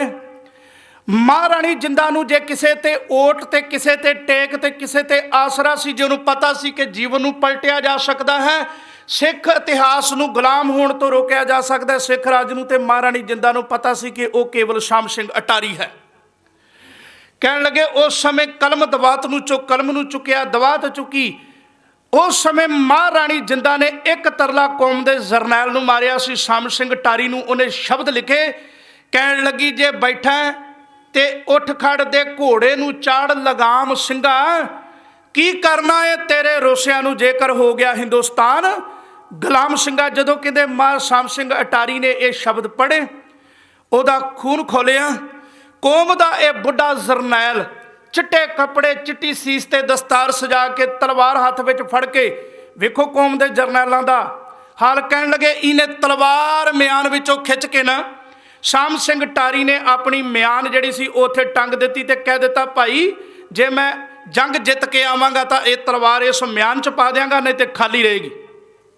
ਵੇਖੋ ਵੰਗਾਰ ਸਾਨੂੰ।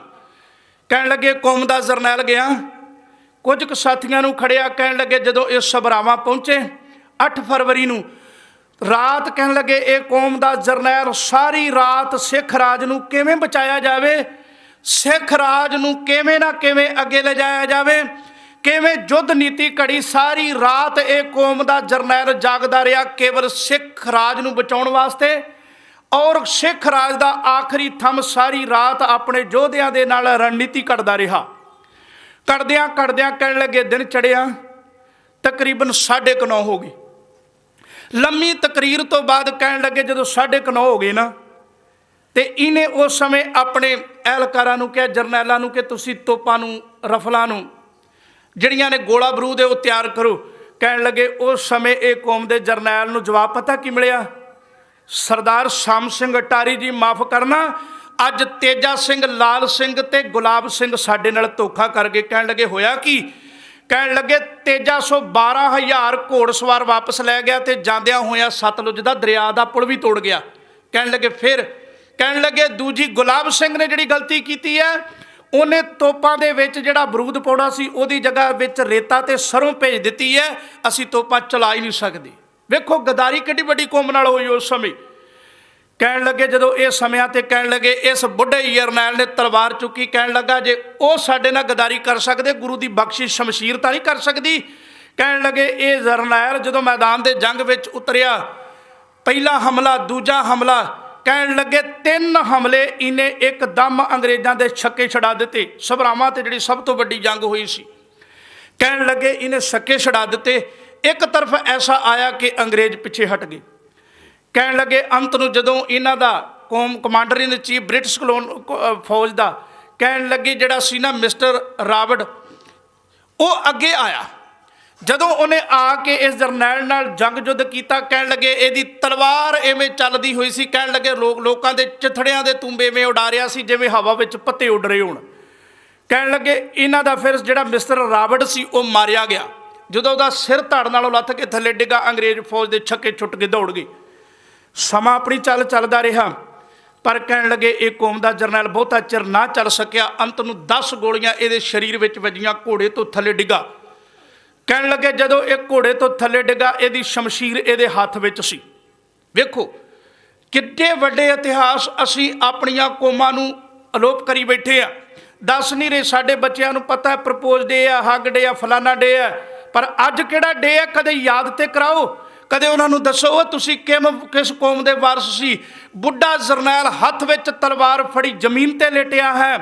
अज उहदा बाणा केवल ते केवल लहू दे रंग रत्ते नाल लाल होया पिया है। कहन लगे उस समय ब्रिटिश कलोनी का कंपनी का जिहड़ा सी ना, जिहड़ा अंग्रेज़ों का जिहड़ा सीगा उस समय का चीफ, जिहदा नाम सी ह्यू गफ।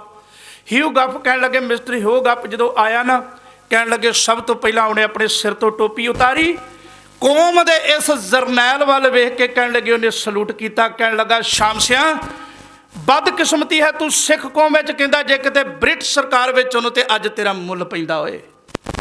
जरनैल सिंघा कहन लगे उन्हें टोपी उतारी, सलूट मारिया।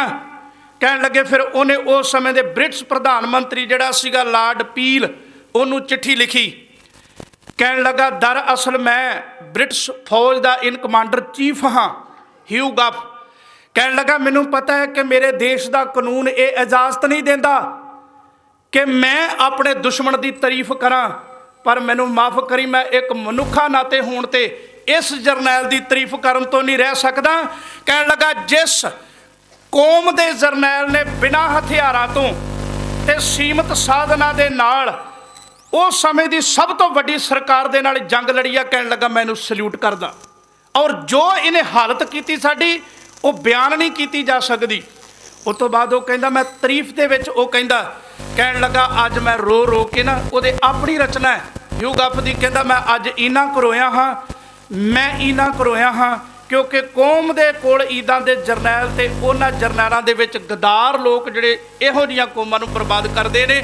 यकीन करके जाणिओ अज तुहाडे विचों बहुतिआं नूं पता नहीं होना, अज दे दिन कदे भी जदों इंग्लैंड तो अंग्रेज़ आउंदे आ ना, उस सभरावां दी धरती ते जाके अज भी फुੱਲ चढ़ाउंदे ने। ते साडे लोग कदी किसी नूं पता है कि सभरावां दे विच अज दे दिन कौम का आखिरी थंम डिग गया सी।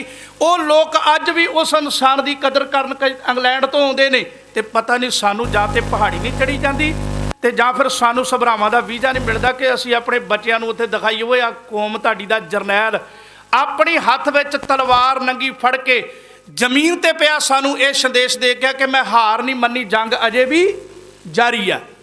पर वो तलवार अज भी शाम सिंह टारी की म्यान में नहीं पई, क्योंकि उन्हें कौम नूं संदेश दिता ही कि जंग जित के ही कौमां तलवारां जिहड़ियां ने वो म्यानां विच पाउंदियां ने। कौम का यह जरनैल शाम सिंह टारी जिन्हों अज दुनिया सलामा करदी, कदे स्वब बनया सभरावां ते जाओ जिथे साडे सिख इतिहास का आखिरी सूरज अस्त हो गया सीगा।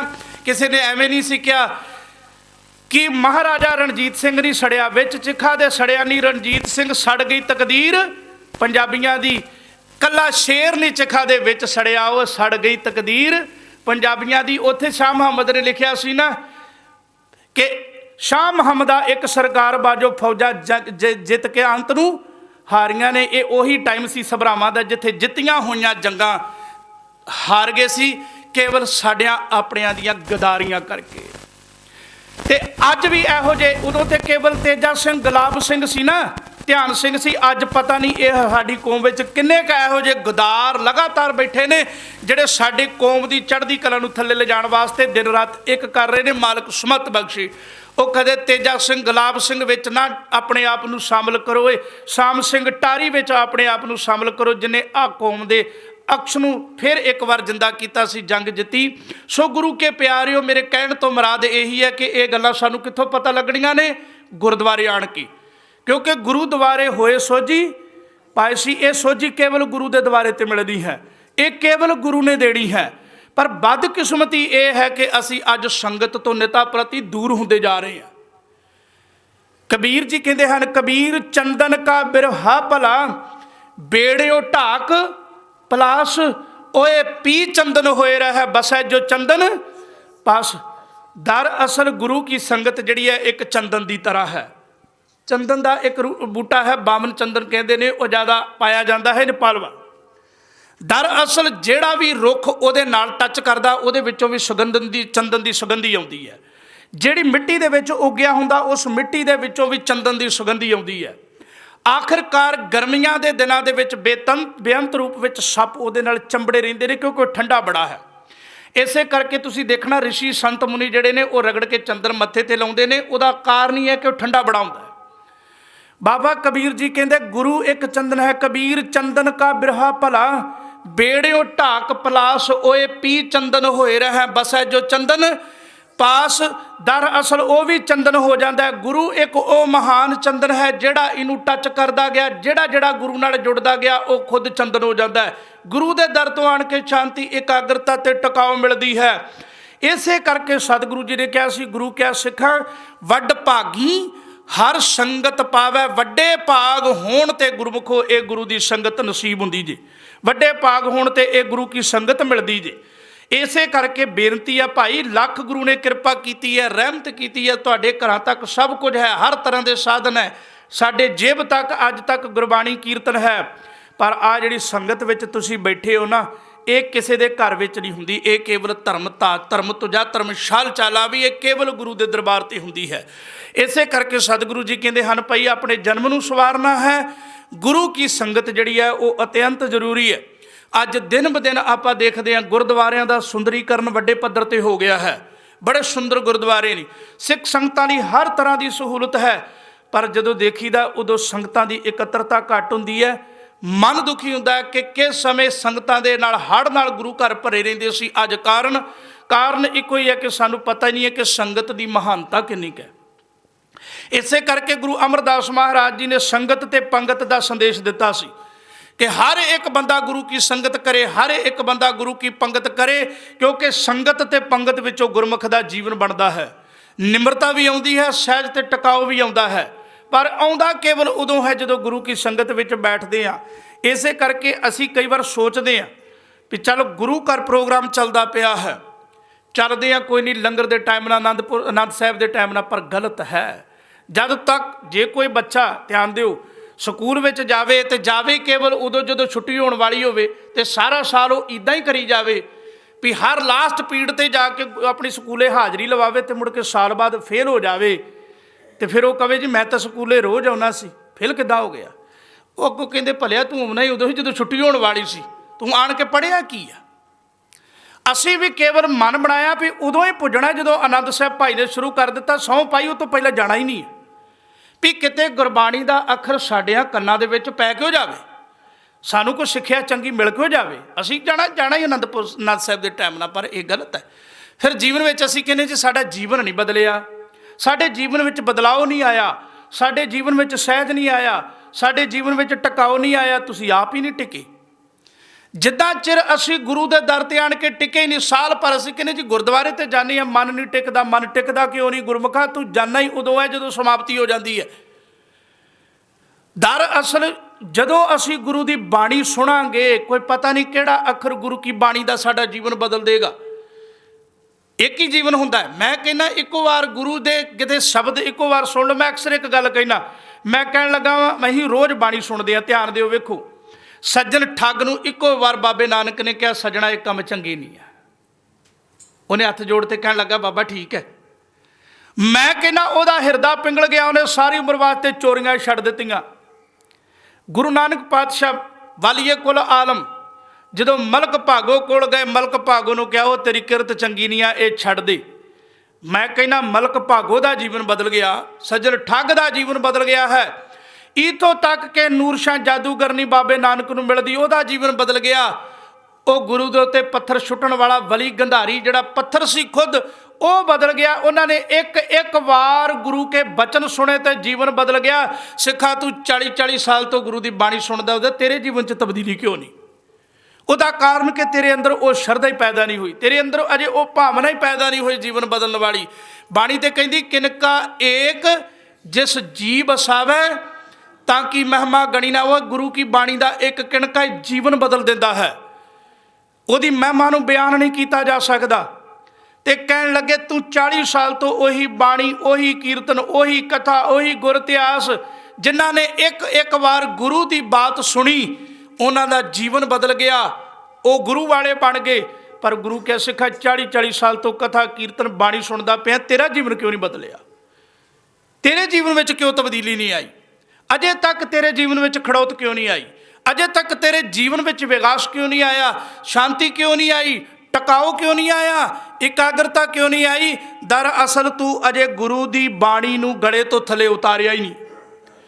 हुण कोई बंदा भयानक मरीज होवे, ध्यान दिओ, उन्होंने रोज़ तुसी गोली दई जाओ, वो गोली अपने गले तो थले जान ही ना दवे, बाहर खा के सुट दवे, तो वह रोग मिट जाएगा? नहीं मिटना। इसे करके सतगुरु जी कहते हैं कि जिन्ना चिर बाणी गले तो थले नहीं जाएगी, हिरदे तक नहीं जाएगी, तल तक नहीं जाएगी, जीवन नहीं बदलना। क्योंकि पूछते हैं पथकते हैं मार्ग न धारै पग, प्रीतम कै देश कैसे बातन से जाइए। केवल केवल गुरु के दर ते भाई गुरदास जी कहते इत्थे बातों की गल नहीं, इत्थे करन की गल है। पूछता है पथक, पुछदा ते है कि रब दा घर किथे है? अगला कहता उत्थे है। पूछता है पथक ते मार्ग ना धारै पग, रब दे घर नूं पुछदा ते है पर रब दे घर वाल अजे कदम नहीं पुटिया, अजे रब दे घर वाल चलिया ही नहीं। लागे गुरु दा घर है, कहन लगे पूछते हैं पथक ते मार्ग ना धारै पग, प्रीतम कै देश कैसे बातन से जाइए। कि रब दे घर विच गल्लां नाल चलिया जाएगा? नहीं। इस मार्ग ते चलण वास्ते तो सतगुरु जी की पावन बाणी है। साहब कहते ने सजना ये मार्ग बड़ा बिखड़ा है। हजूर की पावन बाणी कहन लगे आ गुरु की हजूरी विच, आ गुरु के मार्ग ते देख, जदों तू गुरु के मार्ग ते चलेगा ना तो रहमतां किदां वरतदियां ने। आ सतगुरु जी बख्शिश करते हैं ना, माघ मजन संग साधुआ धूड़ी कर इशनान। सतगुरु जी कहन लगे ओ गुरमुखा बहुता नहीं तो आ माघ के महीने में गुरु के दरबार में आ जा, गुरु की संगत कर। महीने के 12 महीने साल के निकल गए ने, रह किड़ा गया, आखिरी महीना 12वां। सतगुरु जी कहते हुण ही आ जा, माघ मजन संग साधुआ। उत्थे साधुआ की गुरमुखां की धूड़ी विच आण के गुरु की संगत विच बैठ के अपनी आत्मा का इशनान करा। इत्थे इशनान करा आत्मा का। माघ मजन संग साधुआ धूड़ी कर इशनान। ते अगे की कहा? हर का नाम ध्याए सुन सबना नो कर दान। इत्थे आण के आत्मा का इशनान शब्द नाल करवाउणा है। गुरु का जो शब्द मालक ने तेनू नाम के रूप में दिता है, उन्होंने बन के नहीं रखना, लोगों के विच दान करना है। आप जपो अवराह नाम जपावो। हजूर जी कहते जदों तू इंज करेगा ना तो सतगुरु जी कहते फिर मालक तेरे ते इन्नी क किरपा करेगा। हर का नाम ध्याए सुन सबना नो कर दान, जन्म कर्म मल उतरै मन ते जाए गुमान। ये गुमान केवल इत्थे ही उतारिया जा सकता है। जन्म कर्म मल उतरै, जन्मा जन्मा दी कर्मा कर्मा दी मैल उतर जूगी, और मन विच जिहड़ा गमान चुकी फिरदा ना मैं, सतगुरु जी कहते ये आपे ही खत्म हो जाना।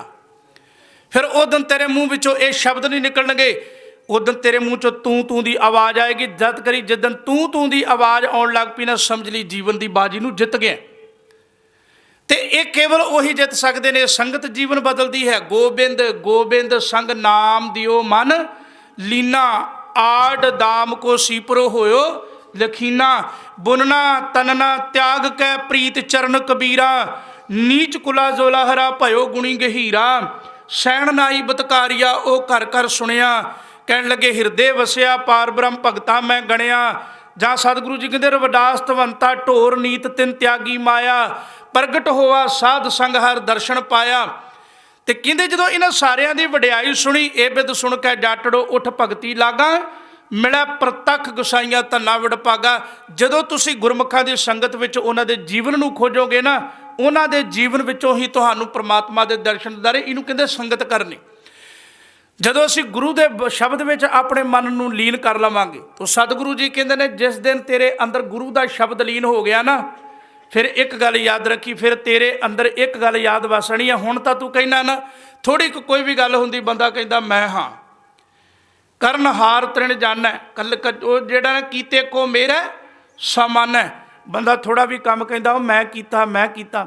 ਕਰਨ ਹਾਰ ਤ੍ਰਿਣ ਜਾਣੈ, ਕਹਿਣ ਲੱਗੇ ਜਾਣਨ ਵਾਲੇ ਕਰਨ ਵਾਲੇ ਵਾਹਿਗੁਰੂ ਨੂੰ ਤੂੰ ਤੀਲੇ ਦੇ ਸਮਾਨ ਸਮਝਦਾ ਹੈ, ਪਰ ਜਿੱਦਣ ਗੁਰੂ ਨੇ ਰਹਿਮਤ ਕਰਤੀ ਉਦਣ ਕਵੇਂਗਾ ਮੈਂ ਨਹੀਂ, ਸਭ ਕੁਛ ਤੂੰ ਹੀ ਹੈ ਮਾਲਕਾ। ਮੇਰਾ ਮੁਝ ਮੈਂ किछ नहीं, जो किस है सो तेरा, तेरा तुझको सौंपते क्या लागे मेरा। फिर उदन तेरे शब्द ये हिरदे विचों निकलणगे। सो गुरु के प्यार वालिओ, गुरु की संगत दे विच आउणा, गुरु कीआं बातां सुणनियां ये अत्यंत जरूरी है। जिन्ना चिर असीं गुरु की गल नहीं सुणदे, धन गुरु अमरदास महाराज जी का दीवान सजिया होया सी। ध्यान दिओ, आ गल कह के समाप्ति करांगे।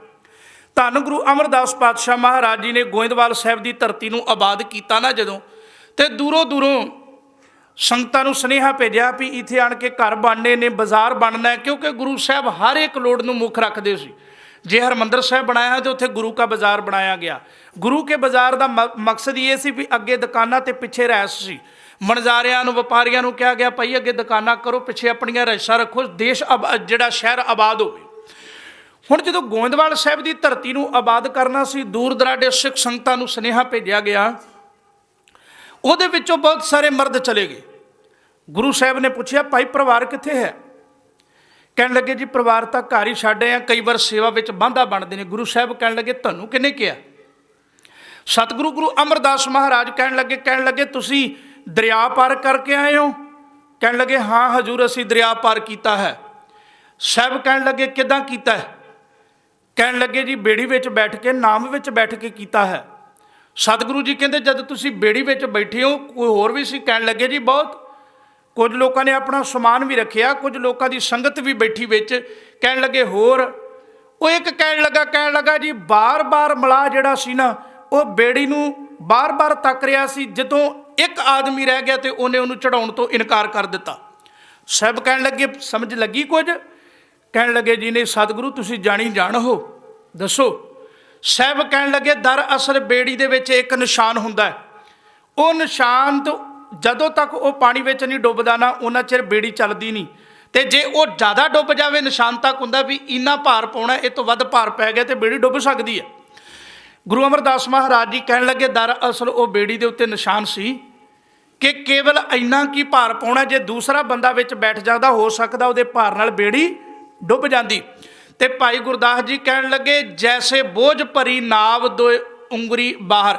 ਕਹਿਣ ਲੱਗੇ ਜਿਵੇਂ ਬੋਝ ਭਰੀ ਨਾਰ, ਕਹਿਣ ਲੱਗੇ ਜਿਵੇਂ ਨਾਵ ਜਿਹੜੀ ਆ ਉਹਦੇ ਵਿੱਚ ਪੂਰ ਪਿਆ ਹੁੰਦਾ ਹੈ, ਉਹਨੂੰ 2 ਉਂਗਲਾਂ ਪਾਣੀ ਚੋਂ ਬਾਹਰ ਰੱਖਣਾ ਹੁੰਦਾ। ਸਿੱਖਾ ਤੇਰਾ ਜੀਵਨ ਇੱਦਾਂ ਦਾ, ਗੁਰੂ ਅਮਰਦਾਸ ਮਹਾਰਾਜ ਕਹਿਣ ਲੱਗੇ ਬਸ ਸਿੱਖ ਦਾ ਜੀਵਨ ਇੱਦਾਂ ਦਾ ਹੋਣਾ ਚਾਹੀਦਾ ਹੈ। ਸੰਸਾਰ ਵਿੱਚ ਰਹਿੰਦਿਆਂ ਹੋਇਆਂ ਇਹ ਸਰੀਰ ਰੂਪੀ ਬੇੜੀ ਨੂੰ 2 ਉਂਗਲਾਂ ਬਾਹਰ ਰੱਖਣਾ, ਫਿਰ ਨਾ ਕਾਮ, ਨਾ ਕ੍ਰੋਧ, ਨਾ ਲੋਭ, ਨਾ ਮੋਹ, ਨਾ ਹੰਕਾਰ, ਨਾ ਤ੍ਰਿਸ਼ਨਾ ਇਹਨੂੰ ਡੁੱਬ ਸਕਦੀ ਹੈ। ਪਰ ਇਹਨਾਂ ਨਾ ਬੇੜੀ ਦੇ ਸਰੀਰ ਤੇ ਭਾਰ ਪਾ ਦਿਓ ਕਿ ਤੁਸੀਂ ਵਿਕਾਰਾਂ ਵਿੱਚ ਡੁੱਬ ਜਾਓ। 2 ਉਂਗਲਾਂ ਬਾਹਰ ਰੱਖਣ ਦਾ ਮਤਲਬ ਇਹ ਹੈ ਕਿ ਤੂੰ ਸਵੇਰੇ ਤੇ ਸ਼ਾਮ ਗੁਰੂ ਦੀ ਸੰਗਤ ਕਰਨੀ ਹੈ। 2 ਟਾਈਮ ਗੁਰੂ ਦੀ ਸੰਗਤ ਜਦੋਂ ਕਰੇਗਾ ਫਿਰ ਯਕੀਨ ਕਰਕੇ ਤਾਰੀ ਜਾਣੀ ਕਿ ਇਹ ਤੇਰਾ ਸਰੀਰ ਰੂਪੀ ਬੇੜਾ ਕਦੇ ਡੁੱਬੇਗਾ ਨਹੀਂ। ਇਹ ਸਰੀਰ ਰੂਪੀ ਬੇੜਾ ਫਿਰ ਚੱਲਦਾ ਰਹੇਗਾ। ਫਿਰ ਇਹਦੇ ਉੱਤੇ ਨਾ ਕਾਮ ਦਾ, ਨਾ ਕ੍ਰੋਧ ਦਾ, ਨਾ ਲੋਭ ਦਾ, ਨਾ ਮੋਹ ਦਾ, ਨਾ ਹੰਕਾਰ ਦਾ, ਨਾ ਤ੍ਰਿਸ਼ਨਾ ਦਾ, ਨਾ ਲਾਲਚ ਦਾ, ਕਿਸੇ ਤਰ੍ਹਾਂ ਦਾ ਅਸਰ ਨਹੀਂ। ਪਰ ਜੇ ਤੂੰ ਦਿਨ ਰਾਤ ਇਸ ਬੇੜੀ ਨੂੰ ਸੱਜਣਾ ਭਾਰ ਪਾ ਲੇਗਾ ਵਿਕਾਰਾਂ ਦਾ, ਇਹ ਡੁੱਬ ਜਾਵੇਗੀ। ਤੇ ਜਿਸ ਦਿਨ ਇਹ ਡੁੱਬ ਗਈ ਫਿਰ ਕੀ ਕਹਿਣਗੇ ਲੋਕ ਕਿ ਗੁਰਮੁਖ ਲਾਹਾ ਲੈ ਗਏ ਮਨਮੁਖ ਚੱਲੇ ਮੂਲ ਗਵਾਏ ਵਜੀਓ। ਫਿਰ ਉਦੋਂ ਮਨੁੱਖਾ ਜੀਵਨ ਦੀ ਬਾਜੀ ਤੂੰ ਹਾਰ ਕੇ ਜਾਵੇਗਾ। ਸੋ ਗੁਰੂ ਕਿਰਪਾ ਕਰੇ, ਗੁਰੂ ਰਹਿਮਤ ਕਰੇ। ਅੱਜ ਦਾ ਮੁੱਖ ਟੌਪਿਕ ਕੇਵਲ ਗੁਰੂ ਕੀ ਸੰਗਤ ਸੀ, ਤੇ ਮੈਨੂੰ ਲੱਗਦਾ ਬਹੁਤਿਆਂ ਨੂੰ ਸਮਝ ਵੀ ਆਈ ਹੋਵੇਗੀ ਕਿ ਸੰਗਤ ਦਾ ਹੋਣਾ ਬਹੁਤ ਜ਼ਰੂਰੀ ਹੈ, ਕਿਉਂਕਿ ਸੰਗਤ ਵਿੱਚ ਆਣ ਕੇ ਜੀਵਨ ਬਦਲਦਾ ਹੈ, ਨਿਮਰਤਾ ਤੇ ਸਹਿਜ ਆਉਂਦੀ ਹੈ। ਇਹ ਚੀਜ਼ਾਂ ਸਾਨੂੰ ਬੈੱਡਰੂਮ 'ਚੋਂ ਗੁਰਮੁਖੋਂ ਨਹੀਂ ਮਿਲਣੀਆਂ। ਪਤਾ ਨਹੀਂ ਕਿੱਦਾਂ ਦੇ ਜੀਵਨ ਹੁੰਦੇ ਨੇ। ਧੰਨ ਗੁਰੂ ਅਮਰਦਾਸ ਗੁਰੂ ਅੰਗਦ ਪਾਤਸ਼ਾਹ ਮਹਾਰਾਜ ਜੀ ਦਾ ਜੀਵਨ ਇੰਝ ਹੀ ਬਦਲ ਗਿਆ ਸੀ। ਜਦੋਂ ਭਾਈ ਜੋਧਾ ਜੀ ਰੋਜ਼ ਦੁੱਧ ਲੈ ਕੇ ਲੰਘਦੇ ਸੀ, ਉੱਚੀ ਉੱਚੀ ਗੁਰੂ ਨਾਨਕ ਪਾਤਸ਼ਾਹ ਮਹਾਰਾਜ ਜੀ ਦੀ ਬਾਣੀ ਪੜ੍ਹਨੀ। ਤੇ ਕਹਿਣ ਲੱਗੇ ਇੱਕ ਦਿਨ ਭਾਈ ਜੋਧੇ ਨੂੰ ਗੁਰੂ ਅਮਰਦਾਸ ਗੁਰੂ ਅੰਗਦ ਪਾਤਸ਼ਾਹ ਮਹਾਰਾਜ ਨੇ ਕਿਹਾ ਸੀ ਕਿਹਦੇ ਕਲਾਮ ਨੇ? ਉਹਨੇ ਕਿਹਾ ਬਾਬੇ ਨਾਨਕ ਦੇ। ਤੇ ਬਾਬੇ ਨਾਨਕ ਦੇ ਨੂੰ ਮਿਲਣ ਦੀ ਇੰਨੀ ਕੁਤਾਂਗ ਪੈਦਾ ਹੋ ਗਈ ਕਿ ਹੁਣ ਮੇਰਾ ਮਨ ਲੋਚੈ ਗੁਰਦਰਸ਼ਨ ਤਾਈਂ ਬਿਲਪ ਕਰੇ ਚਾਤਰ ਕੀਨਿਆ। ਹੁਣ ਤੜਫ ਹੈ ਕਿ ਜਿਸ ਗੁਰੂ ਦੀ ਬਾਣੀ ਵਿੱਚ ਇੰਨੀ ਮਿਠਾਸ, ਜਿਸ ਗੁਰੂ ਦੀ ਬਾਣੀ ਤੇ ਕਲਾਮ ਵਿੱਚ ਇੰਨਾ ਸਹਿਜ ਹੈ, ਉਹ ਗੁਰੂ ਕਿੰਨਾ ਮਿੱਠਾ ਹੋਏਗਾ। ਕਹਿਣ ਲੱਗੇ ਇਸ ਤਰ੍ਹਾਂ ਦੀ ਸੰਗਤ ਜਿਹੜੀ ਸੀ ਉਹ ਗੁਰੂ ਅੰਗਦ ਪਾਤਸ਼ਾਹ ਮਹਾਰਾਜ ਜੀ ਭਾਈ ਲਹਿਣਾ ਜੀ ਨੂੰ ਗੁਰੂ ਅੰਗਦ ਪਾਤਸ਼ਾਹ ਮਹਾਰਾਜ ਬਣਾ ਗਈ। ਕਹਿਣ ਲੱਗੇ ਨੇ ਗੁਰੂ ਨਾਲ ਇੰਨਾ ਕੁ ਪਿਆਰ ਜਾਗਿਆ, ਭਾਈ ਜੋਧੇ ਦੀ ਇੰਨੀ ਕੁ ਸੰਗਤ ਨੇ ਉਹਦਾ ਜੀਵਨ ਬਦਲ ਦਿੱਤਾ। ਕਹਿਣ ਲੱਗੇ ਗੁਰੂ ਨਾਨਕ ਪਾਤਸ਼ਾਹ ਮਹਾਰਾਜ ਕੋਲ ਗਏ। ਗੁਰੂ ਨਾਨਕ ਪਾਤਸ਼ਾਹ ਮਹਾਰਾਜ ਦੇ ਦਰਸ਼ਨ ਦਿਦਾਰੇ ਕੀਤੇ। ਲੰਮਾ ਸਮਾਂ ਗੁਰੂ ਨਾਨਕ ਦੇ ਘਰ ਦੀ ਸੰਗਤ ਤੇ ਸੇਵਾ ਤੇ ਸਿਮਰਨ ਕੀਤਾ, ਪਰਿਵਾਰ ਦੇਖਿਆ। ਤੇ ਭਾਈ ਗੁਰਦਾਸ ਜੀ ਦੀ ਪਾਵਨ ਰਚਨਾ ਤੇ ਭਾਈ ਸੰਤੋਖ ਸਿੰਘ ਜੀ ਆਪਣੇ ਗ੍ਰੰਥ ਵਿੱਚ ਲਿਖਦੇ ਨੇ ਕਿ ਵਿੱਚ ਕਰਤਾਰਪੁਰੇ ਜਗਰਾਈ ਗੁਰ ਅੰਗਦ ਕੋ ਦੀਨ ਵਡਾਈ ਆਪਨ ਕੀਨ ਸੱਚ ਖੰਡ ਪਿਆਨਾ ਜੋਤ ਰੂਪ ਬਿਬ ਤਨ ਪਲਟਾਨਾ। ਧੰਨ ਗੁਰੂ ਨਾਨਕ ਪਾਤਸ਼ਾਹ ਮਹਾਰਾਜ ਜੀ ਆਪ ਜਦੋਂ ਸੱਚਖੰਡ ਨੂੰ ਪਿਆਨਾ ਕਰਕੇ ਗਏ, ਉਹਨਾਂ ਨੇ ਗੁਰਗੱਦੀ ਗੁਰੂ ਅੰਗਦ ਪਾਤਸ਼ਾਹ ਮਹਾਰਾਜ ਨੂੰ ਬਖਸ਼ੀ, ਆਪ ਸੱਚਖੰਡ ਨੂੰ ਪਿਆਨਾ ਕਰ ਗਏ। ਵੇਖੋ ਲਹਿਣੇ ਸੇ ਅੰਗਦ ਬਣਾ ਦਿੱਤਾ। ਇਹ ਸੰਗਤ ਦਾ ਪ੍ਰਭਾਵ ਹੈ। ਸੰਗਤ ਹੀ ਲੈਣੇ ਤੋਂ ਅੰਗਦ ਬਣਾਉਂਦੀ ਹੈ, ਪਰ ਗੁਰੂ ਕਿਰਪਾ ਉਦੋਂ ਕਰਦਾ ਹੈ ਜਦੋਂ ਸਿੱਖ ਆਪਾ ਭਾਵ ਤਿਆਗ ਕੇ ਕੇਵਲ ਗੁਰੂ ਦੇ ਦਰਬਾਰ ਵਿੱਚ ਹਾਜ਼ਰ ਹੁੰਦਾ ਹੈ। ਜਦੋਂ ਸਿੱਖ ਕਹਿੰਦਾ ਦਾਤਿਆ ਮੈਂ ਤੇਰੇ ਦਰ ਤੇ ਆਇਆ, ਕਿਰਪਾ ਕਰ ਮੈਨੂੰ ਗੁਰਮੁਖਾਂ ਦੀ ਸੰਗਤ ਬਖਸ਼। ਗੁਰੂ ਦੇ ਅੱਗੇ ਗੁਰਮੁਖੋ ਇਹੀ ਅਰਦਾਸ ਕਰਿਆ ਕਰੋ, ਦਾਤਿਆ ਵਿਣ ਤੁਧ ਹੋਰ ਜੇ ਮੰਗਣਾ ਸਿਰ ਦੁੱਖਾਂ ਕੈ ਦੁੱਖ ਦੇਹ ਨਾਮ ਸੰਤੋਖੀਆ ਉਤਰੈ ਮਨ ਕੀ ਭੁੱਖ। ਵਾਹਿਗੁਰੂ ਐਸੇ ਸੰਗਤ ਗੁਰਮੁਖਾਂ ਦੀ ਬਖਸ਼, ਇਹੋ ਜਿਹਾ ਨਾਮ ਦੀ ਦਾਤ ਬਖਸ਼ ਕੇ ਦਾਤਿਆ ਦੁਨੀਆ ਦੀਆਂ ਹੋਰ ਦਾਤਾਂ ਕੇਵਲ ਦੁੱਖ ਦਾ ਮਹਿਸੂਸ ਹੁੰਦੀਆਂ ਨੇ। ਵਿਣ ਤੁਧ ਹੋਰ ਜੇ ਮੰਗਣਾ ਉਹ ਕੇਵਲ ਦੁੱਖ ਹੈ, ਪਰ ਦੇਹ ਨਾਮ ਸੰਤੋਖੀਆ ਉਤਰੈ ਮਨ ਕੀ ਭੁੱਖ। ਗੁਰੂ ਦੇ ਅੱਗੇ ਅਰਦਾਸ ਕਰ ਦਾਤਿਆ ਮੈਂ ਨਿਰਗੁਣ ਆਰੇ ਕੋ ਗੁਣ ਨਾਹੀ ਆਪੇ ਤਰਸ ਪਿਓ ਸਤਿਗੁਰਾਂ। ਮੇਰੇ ਅੰਦਰ ਕੋਈ ਬਹੁਤੀ ਤਾਕਤ ਨਹੀਂ, ਮੈਂ ਨਿਰਗੁਣ ਹਾਂ, ਮੇਰੀ ਔਕਾਤ ਨਹੀਂ ਕਿ ਮੈਂ ਤੇਰੇ ਦਰ ਤੇ ਆ ਸਕਾਂ, ਕਿਰਪਾ ਕਰ। ਮੈਂ ਨਿਰਗੁਣ ਆ ਰਹੇ ਸਤਿਗੁਰਾਂ, ਮੈਂ ਨਿਰਗੁਣ ਆ ਰਹਾ, ਮੇਰੇ ਅੰਦਰ ਕੋਈ ਗੁਣ ਨਹੀਂ, ਪਰ ਕਿਰਪਾ ਕਰ ਆਪੇ ਤਰਸ ਪਿਓਈ। ਮੇਰੇ ਤੇ ਤਰਸ ਕਰ, ਮੇਰੇ ਤੇ ਦਇਆ ਕਰ, ਮੇਰੇ ਤੇ ਰਹਿਮਤ ਕਰ ਆਪਣੇ ਬੱਚੇ ਤੇ ਦਾਤਿਆ। ਮੈਂ ਨਿਰਗੁਣ ਆ ਰਹੇ ਕੋ ਗੁਣ ਨਾਹੀ ਆਪੇ ਤਰਸ ਪਿਓਈ। ਤਰਸ ਪਿਆ ਮਿਹਰਾਮਤ ਹੋਈ ਸਤਿਗੁਰ ਸੱਜਣ ਮਿਲਿਆ, ਨਾਨਕ ਨਾਮ ਮਿਲੇ ਤਾਂ ਜੀਵਾ ਤਨ ਮਨ ਥੀਵੈ ਹੋ ਹਰਿਆ। ਸਤਿਗੁਰੂ ਕਿਰਪਾ ਕਰ, ਮੇਰੇ ਨਗੁਰੇ ਦੇ ਉੱਤੇ ਰਹਿਮਤ ਕਰ ਦਾਤਿਆ, ਮੈਨੂੰ ਆਪਣੇ ਗੁਰੂ ਸੰਗਤਾਂ ਦੀ ਸੰਗਤ ਬਖਸ਼ ਤੇ ਮੈਂ ਉਸ ਸੰਗਤ ਵਿੱਚ ਬੈਠ ਕੇ ਇੱਕ ਅਰਦਾਸ ਕਰ ਸਕਾਂ। ਵਿਸਰ ਨਾਹੀਂ ਦਾਤਾਰ, ਵਿਸਰ ਨਾਹੀਂ ਦਾਤਾਰ,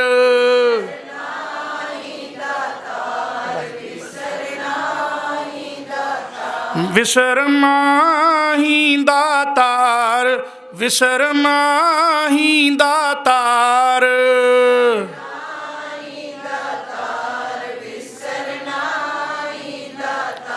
ਆਪਣਾ ਨਾਮ ਦੇਹੋ, ਆਪਣਾ ਨਾਮ ਦੇਹੋ,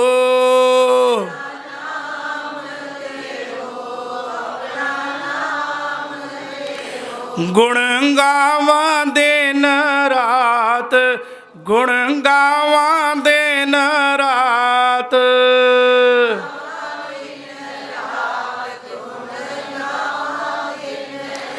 ਨਾਨਕ ਚਾਹੇ ਹੋ, ਨਾਨਕ ਚਾਹੇ ਹੋ,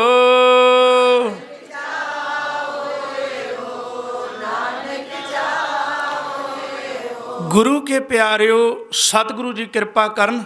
ਇਹ ਸਾਗਰ ਸੋਈ ਤਰੈ ਜੋ ਹਰ ਗੁਣ ਗਾਵੈ, ਸਾਧ ਸੰਗਤ ਕੈ ਸੰਗ ਵਸੈ ਵੱਡ ਭਾਗੀ ਪਾਵੈ। ਬਸ ਇੰਨਾ ਯਾਦ, ਇਹ ਦੁਨਿਆਵੀ ਸਾਗਰ ਕੇਵਲ ਉਹੀ ਤਰ ਸਕਦਾ ਹੈ ਜਿਹੜਾ ਗੁਰੂ ਕੀ ਸੰਗਤ ਵਿੱਚ ਬੈਠ ਕੇ ਪ੍ਰਭੂ ਦੇ ਪ੍ਰਮਾਤਮਾ ਦੇ ਮਾਲਕ ਦੇ ਗੁਣ ਗਾਉਂਦਾ ਹੈ। ਕਿਉਂਕਿ ਕਾਹੂ ਕੀ ਸੰਗਤ ਮਿਲ ਜੀਵਨ ਮੁਕਤ ਹੋਤ, ਕਾਹੂ ਕੀ ਸੰਗਤ ਮਿਲ ਜੰਮਪੁਰ ਜਾਤ ਹੈ। ਦੋ ਤਰ੍ਹਾਂ ਦੀ ਸੰਗਤ ਹੈ। ਇੱਕ ਉਹ ਸੰਗਤ ਹੈ ਜਿਹਨੂੰ ਮਿਲ ਕੇ ਸਤਿਗੁਰੂ ਜੀ ਕਹਿੰਦੇ ਨੇ ਜਮਾਂ ਤੋਂ ਛੁਟਕਾਰਾ ਮਿਲਦਾ ਹੈ, ਮੁਕਤੀ ਪ੍ਰਾਪਤ ਹੁੰਦੀ ਹੈ। ਕਾਹੂ ਕੀ ਸੰਗਤ ਮਿਲ ਮੁਕਤ ਜੀਵਨ ਮੁਕਤ ਹੋਤ, ਭਾਈ ਗੁਰਦਾਸ ਜੀ ਦਾ ਕਵਿਤ, ਕਾਹੂ ਕੀ ਸੰਗਤ ਮਿਲ ਜੀਵਨ ਮੁਕਤ ਹੋਤ। ਕੁਝ ਗੁਰਮੁਖਾਂ ਦੀ ਸੰਗਤ ਵਿੱਚ ਆਣ ਕੇ ਜੀਵਨ ਦੀ ਮੁਕਤੀ ਹੁੰਦੀ ਹੈ ਤੇ ਕੁਝ ਸੰਗਤ ਇਹੋ ਜਿਹੀ ਹੈ ਕਾਹੂ ਕੀ ਸੰਗਤ ਮਿਲ ਜੰਮਪੁਰ ਜਾਤ ਹੈ। ਕੋਈ ਇਹੋ ਜਿਹੀਆਂ ਸੰਗਤਾਂ ਵੀ ਨੇ ਜਿਹੜੀਆਂ ਸਾਨੂੰ ਜਮਾਂ ਦੇ ਰਸਤੇ ਲੈ ਕੇ ਜਾਂਦੀਆਂ ਨੇ, ਪਰ ਗੁਰੂ ਕੀ ਸੰਗਤ ਸਾਨੂੰ ਹਮੇਸ਼ਾ ਮੁਕਤੀ ਦਾ ਰਸਤਾ ਦਿੰਦੀ ਹੈ, ਕਿਉਂਕਿ ਗੁਰੂ ਕਿਰਪਾ ਕਰਦਾ ਹੈ। ਕੱਲ੍ਹ ਦਿਆਂ ਦੀਵਾਨਾਂ ਦੇ ਵਿੱਚ ਵਿਸ਼ੇਸ਼ ਤੌਰ 'ਤੇ ਕੇਵਲ ਗੁਰੂ ਕੀ ਹੈ ਤੇ ਅਸੀਂ ਗੁਰੂ ਨੂੰ ਕੀ ਮੰਨਦੇ ਹਾਂ, ਗੁਰਬਾਣੀ ਕੀ ਹੈ, ਗੁਰਬਾਣੀ ਨੂੰ ਕਿੱਦਾਂ ਜਿਹਨ 'ਚ ਵਸਾਇਆ ਜਾਵੇ, ਵਿਚਾਰਨ ਦਾ ਪੂਰਨ ਤੌਰ 'ਤੇ ਟੌਪਿਕ ਨੂੰ ਆਪਾਂ ਪੂਰੀ ਤਰ੍ਹਾਂ ਇਹਨੂੰ ਵਿਚਾਰਨ ਦਾ ਅਤੇ ਸਿਰੇ ਚੜਾਉਣ ਦਾ ਯਤਨ ਕਰਾਂਗੇ। ਗੁਰੂ ਸਾਹਿਬ ਸੇਵਾ ਲੈਣ। ਕੱਲ੍ਹ ਦੇ ਦੀਵਾਨਾਂ ਵਿੱਚ ਕੇਵਲ ਗੁਰੂ ਗ੍ਰੰਥ ਸਾਹਿਬ ਪਾਤਸ਼ਾਹ ਮਹਾਰਾਜ, ਗੁਰਬਾਣੀ ਇੱਕ ਜੀਵਨ ਜੁਗਤ ਹੈ ਅਤੇ ਇਸ ਜੀਵਨ ਜੁਗਤੀ ਨੂੰ ਕਿਵੇਂ ਜੀਵਨ ਵਿੱਚ ਢਾਲਿਆ ਜਾਵੇ, ਵਿਚਾਰਨ ਦਾ ਯਤਨ ਕਰਾਂਗੇ। ਬਹੁਤ ਬਹੁਤ ਧੰਨਵਾਦ। ਕੋਟਾਨ ਕੋਟ ਸ਼ੁਕਰ, ਧੰਨ ਧੰਨ ਸਾਹਿਬ ਸਤਿਗੁਰੂ ਗੁਰੂ ਗ੍ਰੰਥ ਸਾਹਿਬ ਮਹਾਰਾਜ ਪਿਤਾ ਜੀ ਦਾ, ਜਿਨ੍ਹਾਂ ਨੇ ਸੀਸ 'ਤੇ ਮੇਰਾ ਭਰਿਆ ਹੱਥ ਰੱਖ ਕੇ ਇਹ ਸੇਵਾ ਲਈ ਹੈ। ਕੋਟਾਨ ਕੋਟ ਸ਼ੁਕਰ ਆਪ ਸਿੱਖ ਸੰਗਤਾਂ ਦਾ, ਜਿਨ੍ਹਾਂ ਨੇ ਗੁਰੂ ਦਾ ਜਸ ਬੜੇ ਪਿਆਰ ਅਤੇ ਸਤਿਕਾਰ ਦੇ ਨਾਲ ਸਰਵਣ ਕੀਤਾ ਹੈ। ਗੁਰੂ ਕੇ ਪਿਆਰਿਓ, ਜਿੱਥੇ ਸਾਡੇ ਅੰਦਰੋਂ ਅੱਜ ਦਿਨ ਬ ਦਿਨ ਇਹ ਰੁਝਾਨ ਘਟਦਾ ਜਾ ਰਿਹਾ ਹੈ ਕਿ ਗੁਰਦੁਆਰੇ ਕੀ ਕਰਨਾ, ਗੁਰਦੁਆਰੇ ਕੀ ਲੈਣਾ, ਉਹ ਯਾਦ ਰੱਖਿਓ ਕਿ ਸੰਗਤ ਤੋਂ ਬਿਨਾਂ ਜੀਵਨ ਮੁਕਤ ਨਹੀਂ ਹੋ ਸਕਦੀ। ਆਓ ਗੁਰੂ ਕੀ ਸੰਗਤ ਦਿਨ ਰਾਤ ਕਰਕੇ, ਜਦੋਂ ਵੀ ਸਬੱਬ ਬਣੇ ਸੰਗਤ ਵਿੱਚ ਆਣ ਕੇ ਆਪਣਾ ਜੀਵਨ ਸਫਲਾ ਬਣਾਈਏ, ਗੁਰੂ ਘਰ ਦੀਆਂ ਰੌਣਕਾਂ ਵਧਾਈਏ। ਤਾਂ ਕੋਟਾਨ ਕੋਟ ਸ਼ੁਕਰ ਆਪ ਸਿੱਖ ਸੰਗਤਾਂ ਦਾ, ਗੁਰੂ ਸਾਹਿਬ ਦੇ ਵਜ਼ੀਰ ਦਾ, ਬਹੁਤ ਹੀ ਸਤਿਕਾਰਯੋਗ ਸਾਡੇ ਵੱਡੇ ਵੀਰ ਸਰਦਾਰ ਪਰਮਜੀਤ ਸਿੰਘ ਜੀ ਮੱਕੜ, ਜਿਨ੍ਹਾਂ ਨੇ ਆਪ ਸਿੱਖ ਸੰਗਤਾਂ ਦੇ ਦਰਸ਼ਨ ਦਿਦਾਰੇ ਕਰਾਏ ਨੇ, ਉਹਨਾਂ ਦਾ ਵੀ ਤਹਿ ਦਿਲੋਂ ਧੰਨਵਾਦ। ਉਹਨਾਂ ਦੀ ਪੂਰੀ ਟੀਮ ਦਾ ਤਹਿ ਦਿਲੋਂ ਧੰਨਵਾਦ ਹੈ ਜੀ। ਵਾਹਿਗੁਰੂ ਜੀ ਕਾ ਖਾਲਸਾ, ਵਾਹਿਗੁਰੂ ਜੀ ਕੀ ਫਤਿਹ।